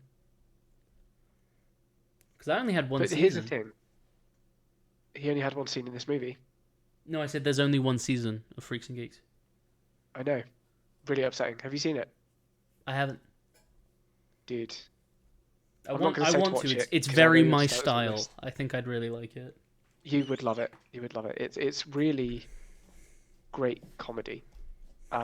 Because it's like it's realism. Like it's realism. Yeah. Anyway, yeah. So here's the thing. We say like Seth Rogen's in this movie, Joe Cho's in the movie. But when I say that, you immediately think of what their character looked like in this movie. Because they're not forgettable. Like Seth Rogen plays this bully who's clearly just like having a rough time at school, and the only way he can get through the day is by picking on kids. Jerry Trainer plays... Oh, sorry. No. Do you want to say it? Because you remembered this one. You reminded me of this one. You say about Jerry Trainer. I want to talk about Ashley Tisdale. Yeah, Jerry Trainer is this. He's a kid who gets up and asks Patrick Swayze's character about. He's the kid that asks about how can I learn to fight, right? Or is he the one that talks that was about? the younger kid, really young kid. Oh yeah. No, he's the one who talks about. Oh, what's the other thing? It's really stupid. Well, because Ashley Tisdale's like, I think my stepsister's getting fat. Yeah. And she's like, hey! Yeah. I forget. He's the one who talks about... See, I forget what Jerry Trainer actually said, because at the time I went, whoa, that's Jerry Trainer! And I just didn't listen to what he said.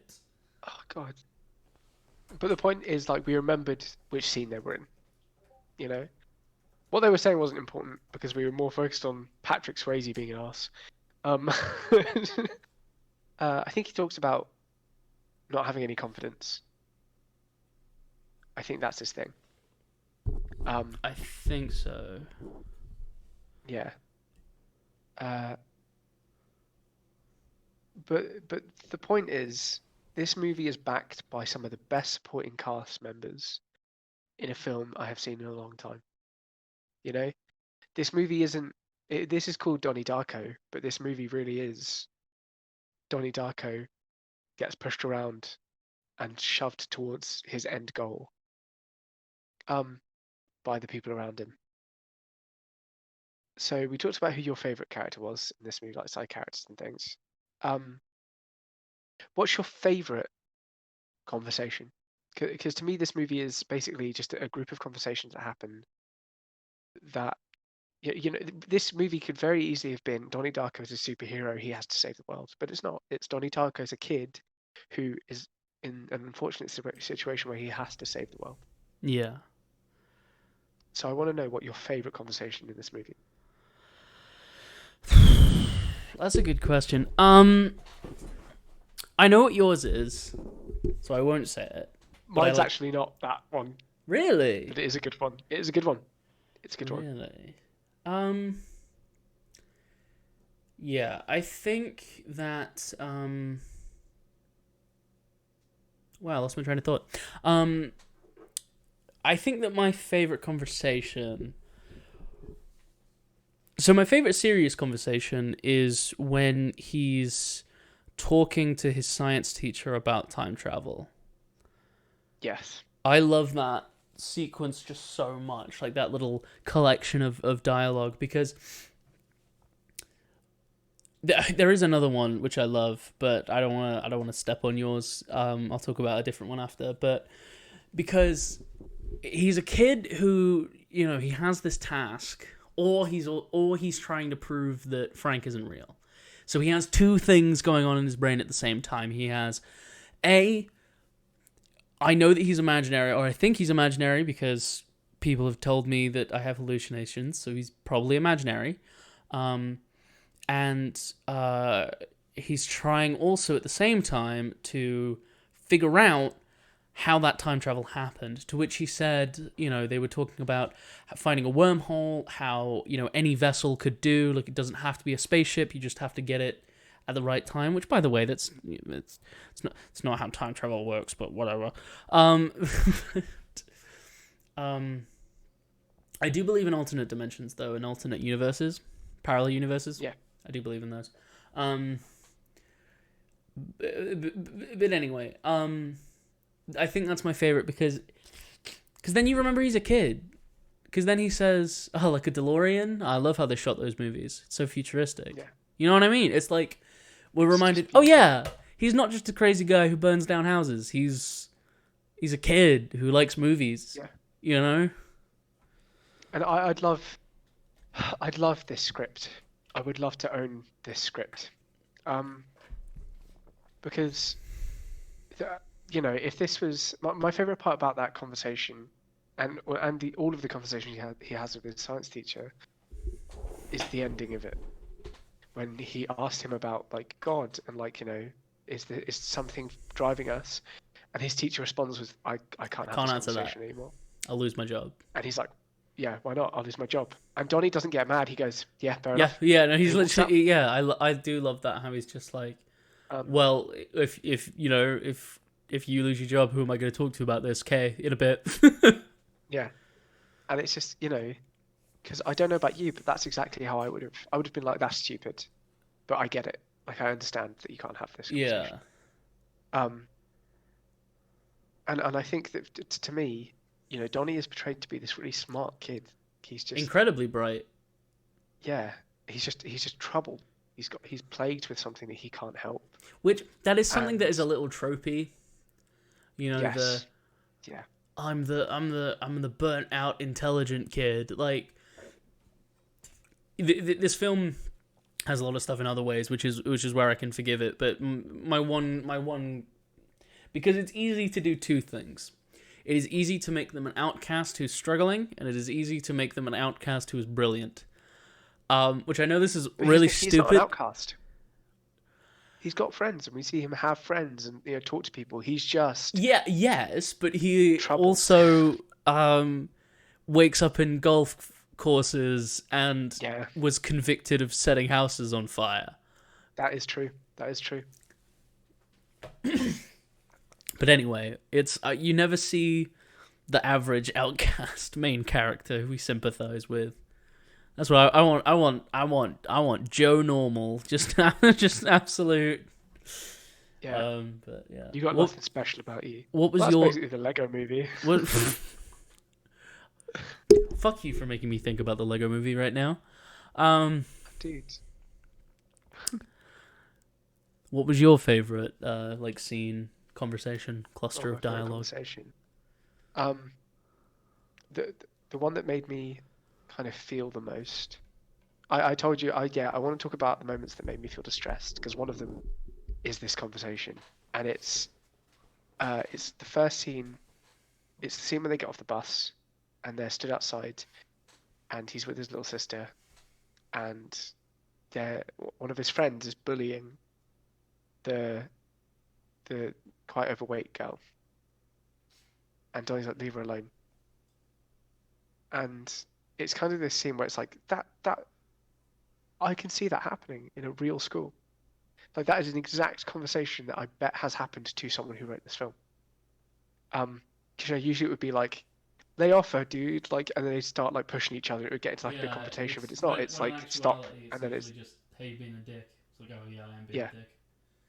Yeah, and it's like that's so subtle, and they didn't need to do anything more, but you immediately knew so much more about the characters from that small interaction. It's that obviously his friends respect him, and this girl cares about Donny, and Donny cares about people in general. It's from there, it's also all of just his another good relationships showing built. of sibling because someone offers him a smoke and he's like, "And what will I do if you tell mom and dad?" It's like, "You'll put my doll down the garbage disposal." Goddamn right I will. Like, Yeah, I fully believe he would. oh yeah, Like it's oh yeah. yeah. And like something they do so right in this movie, and I know I'm like gushing over it, but I think it's It's a great important film. because it's like things that when you first, yeah, exactly. It's like when you first watch it, like you're like you pay attention to plot and things, and like, I've watched this movie so many times that I love talking about it. But specifically, the fact that none of his family chastise him for needing therapy. They get into an argument once at the beginning of the film over dinner, but at no point is it like, I'm your sister and I hate you because you do therapy and like, Yeah. she Well, has this she has this that is great so line easy that's to like, do.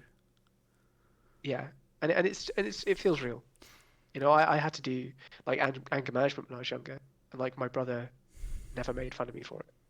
Like he at sometimes if we got into an argument, he would like say something, he'd make a jab at me, but you know, um, it was Ariel that he threatened with the waste disposal. Yeah, her little doll. Yeah. I Oh don't no, was it the fish? I don't care. Wait, Ariel Oh, was Ariel a fish? I don't remember. Probably. might have been. I don't remember. Or was she like Ariel from Disney? I don't know. One of the two. Um, but yeah, yeah. There's this one throwaway line where she sat on his bed in his room, his newly refurbished room. And Wish a she's jet like, engine would fall on my room. yeah, and it's like, yeah, good job. And like, And then she wrote and about then she wrote Ariel the about unicorn. Ariel. Yeah.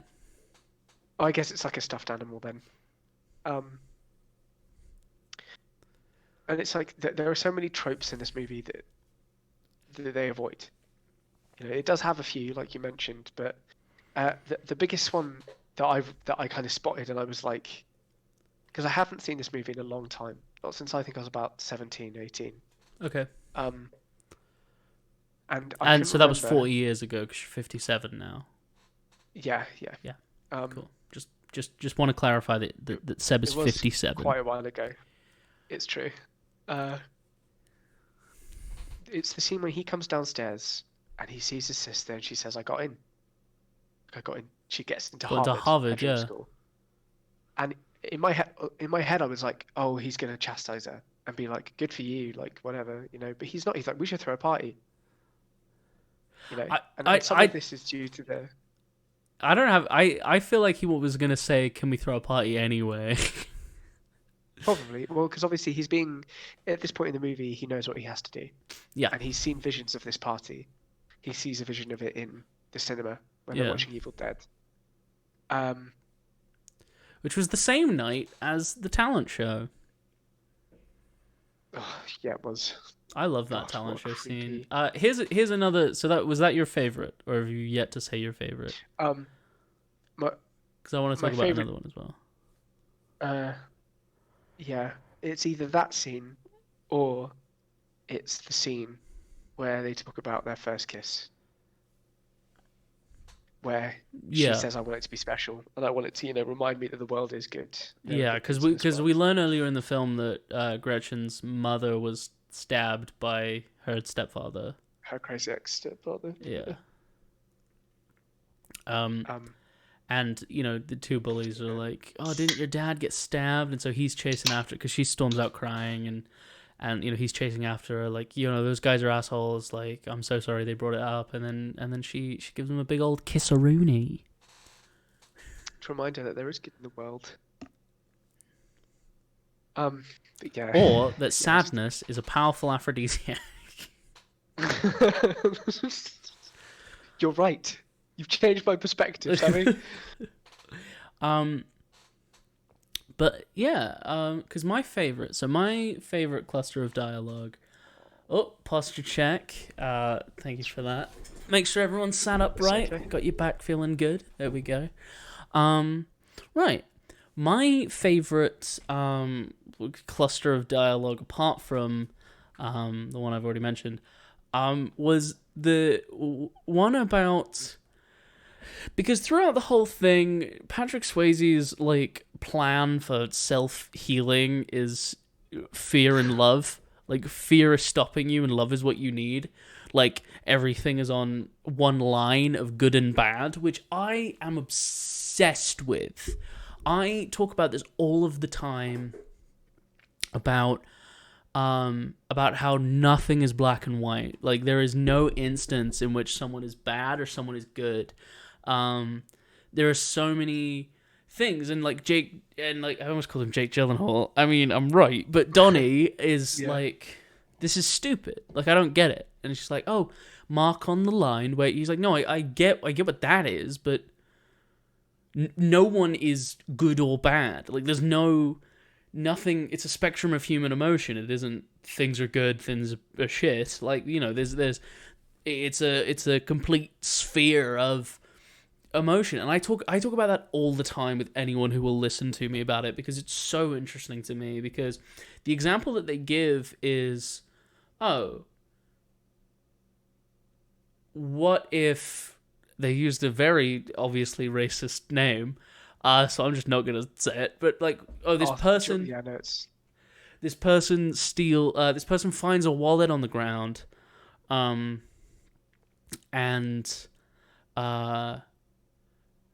there's a bunch of money in it, and they take it out before giving it back, or whatever, or they don't give it back, they just take the money and throw away the wallet. And he's like, that's not, like, I mean, do you think they did this out of fear or out of love? Yes, like, on a very surface level, it's a bad thing to do. But what if their family didn't have enough money to eat? What if the person whose wallet it was, I mean, I just, trigger warning, I know I said one earlier, but just a reminder, like, what if the person whose wallet it was, which kind of goes on to what happens later anyway, is a pedophile? What if, the person whose wallet it was a robber, stole the money, and shot and killed a doctor? Like, there are so many levels that you can't deem. Everything needs context. And what does bad have to do with love and fear? Well, I mean, it's love and fear, but like, it's the whole point of what I'm trying to say is, like, people love to put things in two camps. Is it good or bad? So is it fear fear that's motivating them, or love that's fucking prevailing and whatever? And I love this topic so much, and there is an incredible song by Tim Minchin called In Defense of the Fence. I love that song. It's so good, and he brings up so many good points. Shows. Say again? I was just saying, for anyone who hasn't seen anything from Tim Minchin, you should 100% go and watch some of his stuff. stuff. Yeah, just anything you can get of Tim Minchin's to get your hands on. Incredible. But yeah, so it's this in the entire song he's talking about, like, people like the Dalai Lama. Like, people love, like, how cool he is and his cool sayings and stuff that he says. But he also is rich, and the monks really dick the poor. And it's easy for him to say, oh, well, it'll be good in the long run because he's rich now. So, yeah, and he brings up the point of Che Guevara. Like, yeah, cool, he was revolutionary, but he was homophobic, and he killed and shot black people. So there is... And also, I just find it funny that his communist face is plastered on so much merchandise. But yeah, so that's kind of my 2 cents on that. Is just I talk about it all the time to anyone who will listen about things that are good or bad, and I love being that guy who's like, well, we don't know the context. And I'm not saying that, that just because something has a reason it's justified. That's not what I'm saying. I'm saying that you got to think, it's really easy to sit back and be like, I wouldn't do that in this position. But it is impossible to know exactly what that person has been thinking up until that point. So again, I'm not saying that it's an excuse. I'm saying that there is more to things that meets the eye. There isn't just this thing is a bad thing to do, this thing is a good thing to do. Giving money to charity. If you give money to charity at like McDonald's, for example, where it says, "Do you want to round up to a whole pound and donate the money to blah blah blah foundation?" And I'm gonna say no, and people are like, "Oh, why? It's only it's only a couple cents or whatever. It's only a couple pennies." It's like, yes, but if I want to donate to a charity, I'll donate on my own accord straight to them, because if you do it through McDonald's, not only do they get to claim that as a tax write-off, like because donations are not deductible. So it's stuff like that. Like, yes, it looks like what they're doing is great, but actually they're saving themselves money. Yeah. So yeah, again, just more stuff for you to and they go over it really, really well in The Good and the Bad Place, in the Good Place TV show. They talk about it so very much. Right, yeah. I'll shut up now. I've been talking for a while. No, because I was going to say, like, my favorite part about that whole conversation and that scene is, if anyone knows the most about emotion and and how to do and how people would react like that, is the guy who's been going to therapy since he was a kid. Because that everything that he's saying his therapist has probably told him. And yeah, and I love that. Like, he's not just a kid. He's someone who's lived through experiences that a lot of other people don't have to deal with. Yeah. I will tell you one thing excuse my language, but fucking hated about this movie. What's that? That bloody science teacher is the worst character in the science anything. teacher. Not the science teacher. PE the teacher. Health teacher. PE The PE teacher. The dance. Oh yeah. Ugh. Well, no, but that's the point. You're meant to hate You're a bad her. mother. You're meant to hate I know, her. and she just plays it so well. Yeah. Well, it's like I say, people always say how much they hate Umbridge, and they hated her more than Voldemort. It's like, yeah, because noseless wizards don't exist, but terrible people in positions of power do exist. Yeah. And it's easier to relate to. So crazy Christian mums who are terrible to their kids and guilt trip other mothers exist. So, people in giant rabbit bunny suits who can time travel, as far as we're aware, is unlikely. Not saying it doesn't exist, but it's unlikely. But like I said, guilt-tripping Christian moms who are bad parents and are even worse teachers exist, and we can relate to that, and that's why we get so annoyed. That's why we get so heated, is because all of us have a story, maybe not directed at us, but also directed at like friends, family. We all know someone who's gone through something like that, and that is why we get so annoyed. The gym teacher actor is always that lady. She's so good at being cringe and dislikable. Yeah, no, incredible job at what she does. Incredible. Yeah. Played beautifully. Oh, incredibly. And I think the main thing I wanted to talk about is just like, as an actor, and I'm sure you can appreciate it as a filmmaker, to be given dialogue like this would be a dream. The gym teacher actor is always that lady. She's so good at being cringe and dislikable. She just is. She's, there's that great line where she comes to talk to Donny's mum, and she's like, out of all of the parents, you're the last one that I would ask. Yeah, literally. After she asked her to do quite a big thing, she was like, yeah. Oh, trust me, I didn't want you either. But yeah.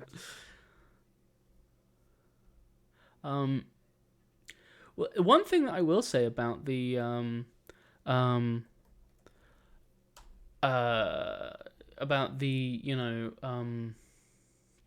wow, my brain stopped working.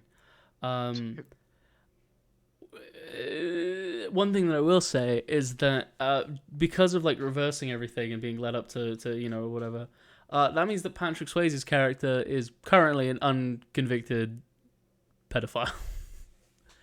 What, in the end of the movie? Yeah, I mean, he cries, but he's perhaps so feels shame. What happens to him?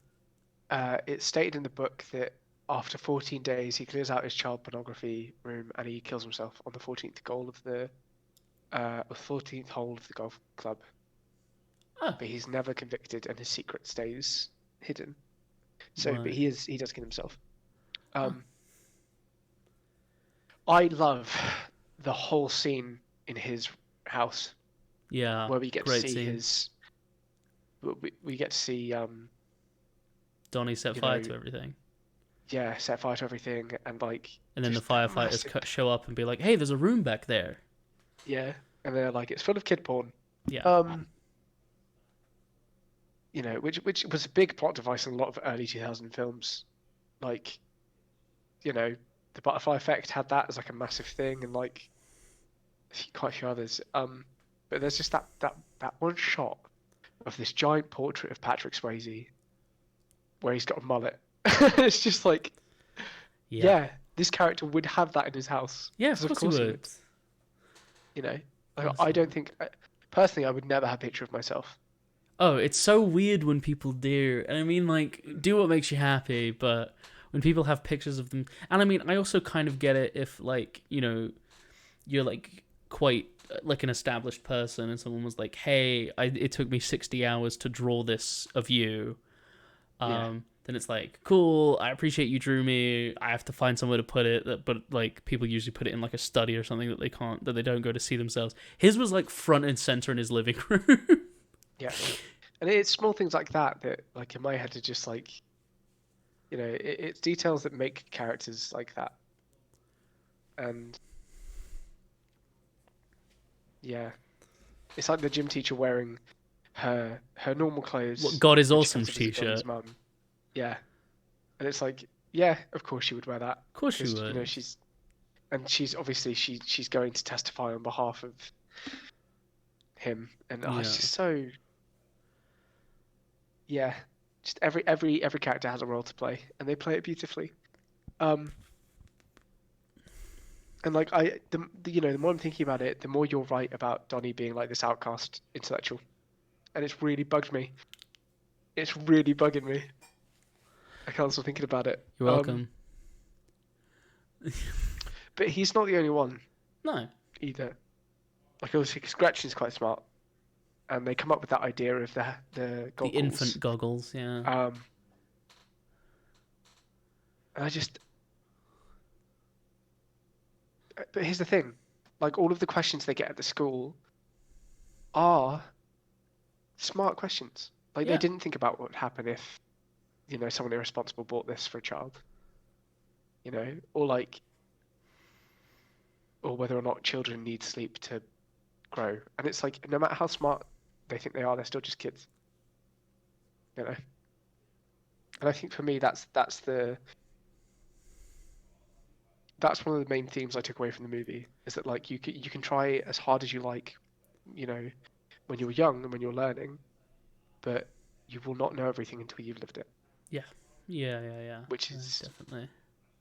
Yeah, which is why Donnie in the end, there's just that probably one of my favorite shots in the movie is that final shot where he's laying in bed and he looks happy for the first time in the whole movie. And he's laughing. Yeah, because he's kind of seen everything and he's come to grips with everything. Yeah. And he's okay with dying. And yeah, if you're wondering, at the end we get like this nice, it's like a pan between all of the characters we've met, and because these are the characters from our universe, but they have dreamt some of the events Yeah. from the parallel universe, which is why they wake up and remember certain things. Yeah. I'll tell you what, I wasn't a huge fan of Drew Barrymore in this film. Really? She was good, but like, That's fair enough. I quite liked her as the new wave English teacher. I liked her as the,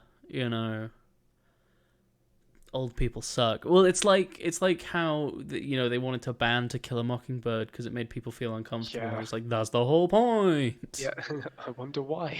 Yeah, literally. It's almost like coming up with a bill to stop people from protesting. Oh, don't. I thought that was the point. Anyway, yeah. No, we're not getting into that. No. Yeah, there is that great scene where she obviously gets let go. She gets fired, Yeah. and she just walks out onto the pitch and just screams "fuck." Yeah, and And I was like, I've had that moment, you know.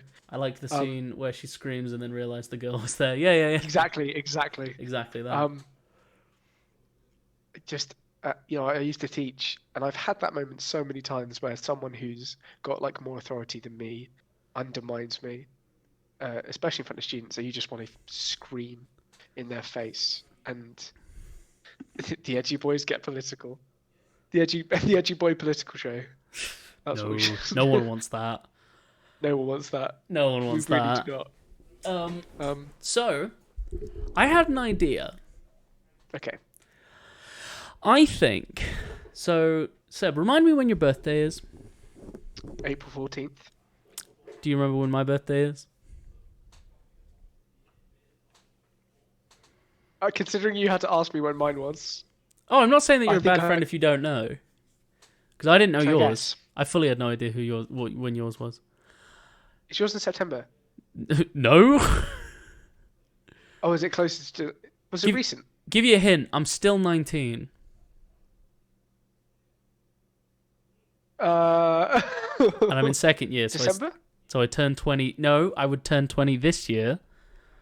Because otherwise I skipped a year if I was still 19 in December. Do you mean? Oh, you mean this school year? So it would be before September. Yeah, school year is what I mean. So July, Earlier. June, Earlier. May, Yes. May 23rd.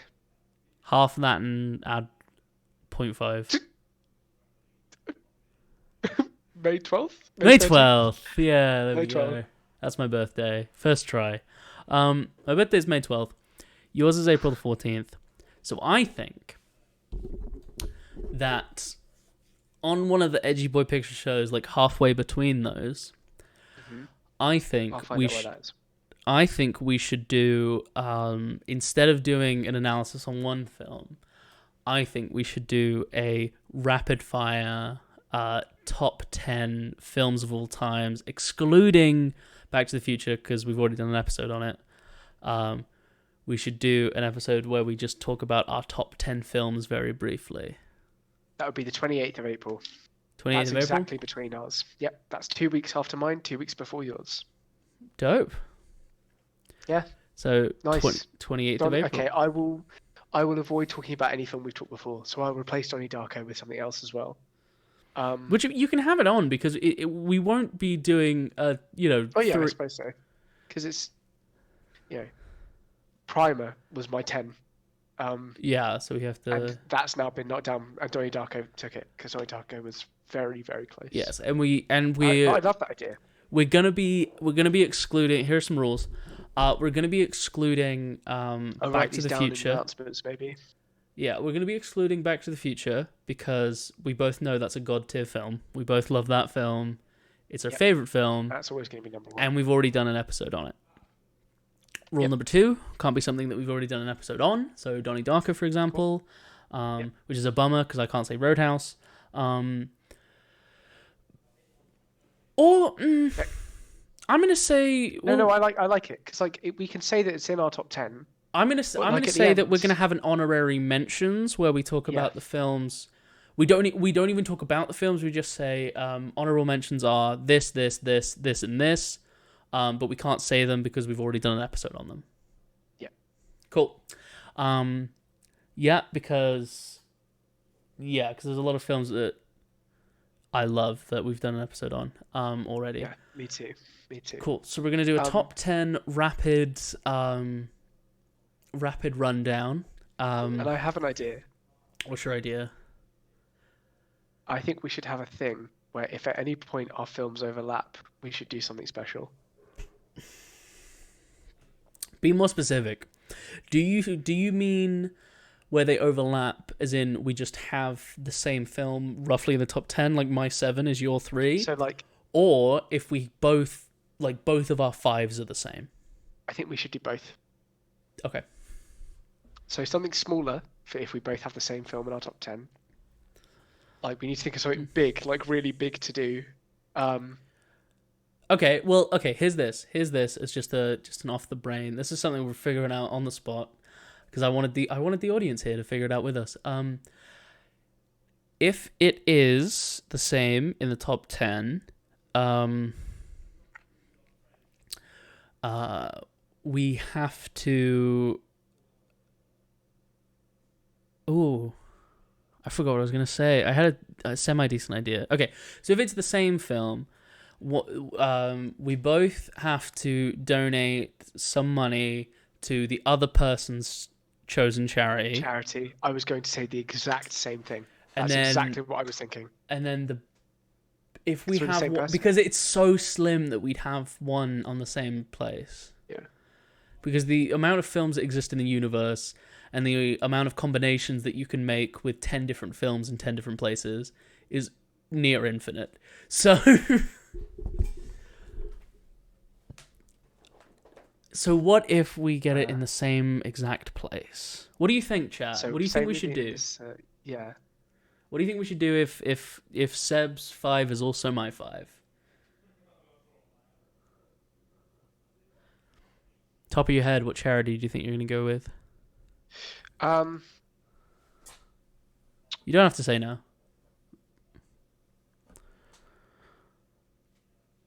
Maybe Cancer Research UK. Cool. Maybe. What about you? Probably the Higgins Trust, which is the biggest or one of the biggest HIV/AIDS research centers That's good. in the UK. I have a great idea. A 24-hour show about that film. About what film? About the film. Oh, that's... I'm up for it. I do a 24-hour talk about the film that we overlap. Would you be up for that? If I would be up for it, but, and I mean this,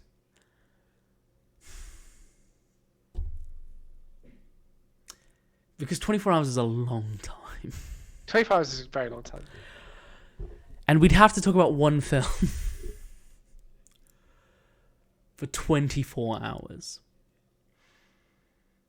Okay, how about this? How about this instead? How about this instead? Instead of the Edgy Boi Picture Show for 24, we just have to stream for 12 hours. Yeah. We can break it up by playing video games. We can, I like that. And we do it like I'd say probably our best would be like 8 a.m. to 8 a.m. I'm up for that.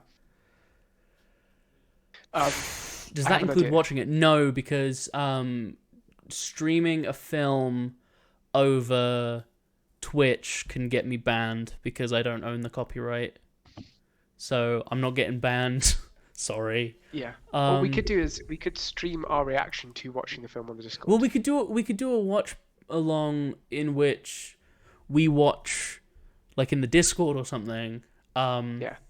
And then we just stream our faces. Yeah, we just stream our face. Oh shit! Yeah, I forgot. Sorry. No worries. Yeah. Oh, Seb. It's never going to happen. It's not going to happen because there's no way. Our film choices are so different. But I think regardless of that, I think just to commemorate our birthdays, regardless of whether or not we have the same films in our top 10, we should donate some money to the Michael J. Fox Parkinson's Foundation. Agreed. Cool. Agreed. So it will be I guess it would be a charity Edgy Boi Picture Show where we donate some money to the Michael J. Fox Foundation, and then for every film that we get in the same top 10, we donate money to each other's charity. Yeah. I like that. I like that too. And then if God forbid we have one of the same movies in the top 10 at the same place, we will do a 24-hour stream where we I'm going to do say something anything. also. And if you don't agree with it, that's fine. I might just do it on my own accord. But if someone donates, or if through everyone donating, we achieve the same thing, if they donate a sum of, or combined from everyone, £200,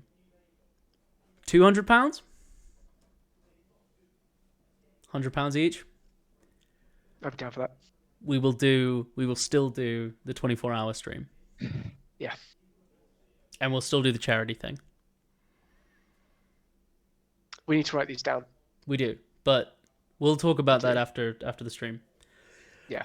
Those are our terms, ladies and gentlemen. Those are our terms. But I think I really like that idea because, like, you know, it would be a good time to kind of talk about, like, or it's a good, you know, midpoint between our birthdays. Yep. Like, I don't know about you, but I'm not a big birthday celebration. See, I'm the guy. complete I don't opposite. I freaking love my birthday. Really? Oh, Really? I go, yeah. No, my birthdays is I love birthdays. I can't think of anything better than doing a charity stream with you around that time. Babe.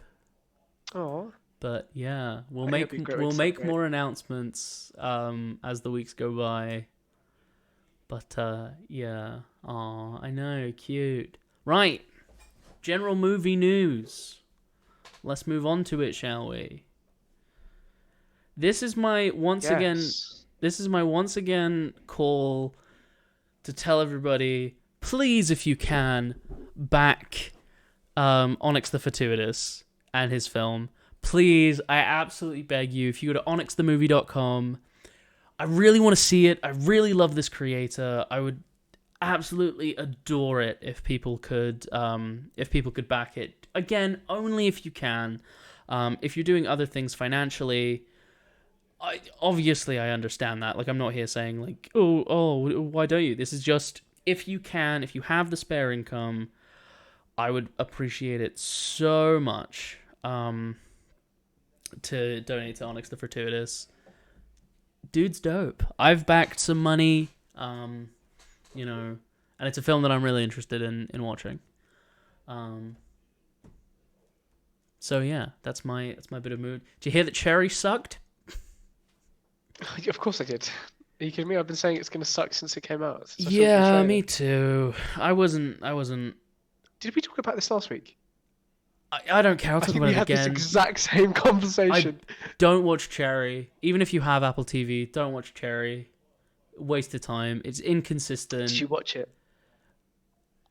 I watched the first, 20 minutes. I didn't finish it. That's a decent amount of time. Don't watch it. I've also watched a lot of reviews, and I know it's like, don't watch all the review, but it's not. This isn't professional reviewers. This is people who just made it because they were like, no, I need to talk about how bad this film is. Yeah. Considering everything. I mean, it's only got basically like 6 stars out of 10, and 36% on Rotten Tomatoes. It's just absolute waste of potential, I think. Yeah. So yeah, don't watch Cherry. Unfortunate. Don't watch Cherry. Unfortunate. It is unfortunate. Yeah, but it's the Russos just doing what they know how to do, and we kind of want to see more from them. You know, it's boring. I'd love something different from the Russo brothers. Me too. I want to see them really tackle something without putting comedy into it. Flash movie got greenlit, didn't it? Started filming. Which one? One with Ezra Miller. The Flash movie. Oh, yeah. Yes. Yep, they're hiring actors now. I think they were waiting for the Schneider Cut. Did you see the Schneider Cut? No, I didn't even watch Justice League. Apparently, it's bloody brilliant. My favorite thing that someone has said about the Snyder Cut was at the beginning. It says this film has been reformatted to 4:3 because of Snyder's artistic vision, and someone made a TikTok where they were like, "Oh, it's filmed in 4:3. No one's ever done that before. Snyder's a genius." Fair enough. Which I thought was pretty funny. funny. See, here's the thing. I haven't seen it, but I know for a fact people are saying it's better. People are saying Snyder's a genius just because it's better than the other film. Well, yeah. Because what was the other cut? Joss Whedon. The Whedon. Yeah, the Whedon boy who's apparently a horrible bigot. Really? That sucks because I love Buffy. I love Firefly. It really sucks. Have you not seen all the controversy that's happened now? All the people coming out and I am basically... numb, unfortunately. It sucks, but I just... Yeah. Well, it's like, what happened yesterday the Game Grumps. Oh, don't. I, Yeah, I don't want to get political, but there's some stuff about the Game Grumps that I think is unfortunately, like, some stuff I'm like, no, that isn't what that is. People are throwing around terms that they shouldn't. But we can talk about that at a later date. Because I don't want to talk we'll about talk it. about that in our 24-hour live stream. Yeah, maybe. Um, but yeah, apparently Josh Whedon's a bit of a horrible sexist. Oh, good. It's just been, yeah. Well, on that I'll tell cheery you what, though, note, he sure can write a show. oh God, can he write a show? Yeah. Yeah. Probably shouldn't ever again, but Yeah. Upsetting. What else is big? Do you know what I rewatched the other day What did you rewatch? that I still love and is going to be in my top 10? Well, don't tell me that.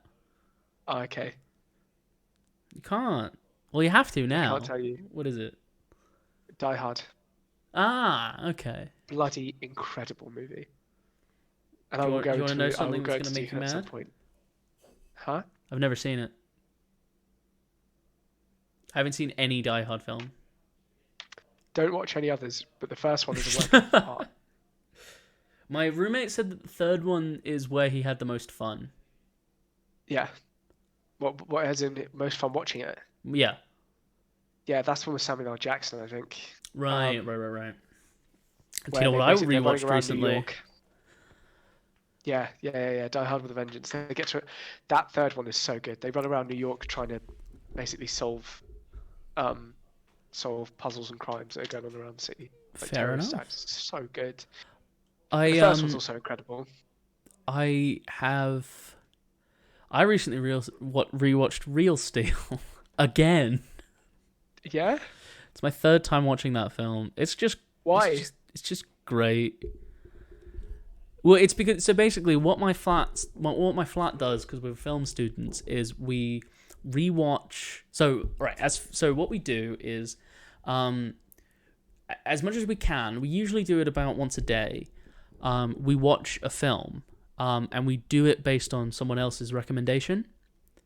So my flatmate Rob wanted to rewatch Real Steel. Before that, we watched The Vanishing, which was my flatmate Joe's.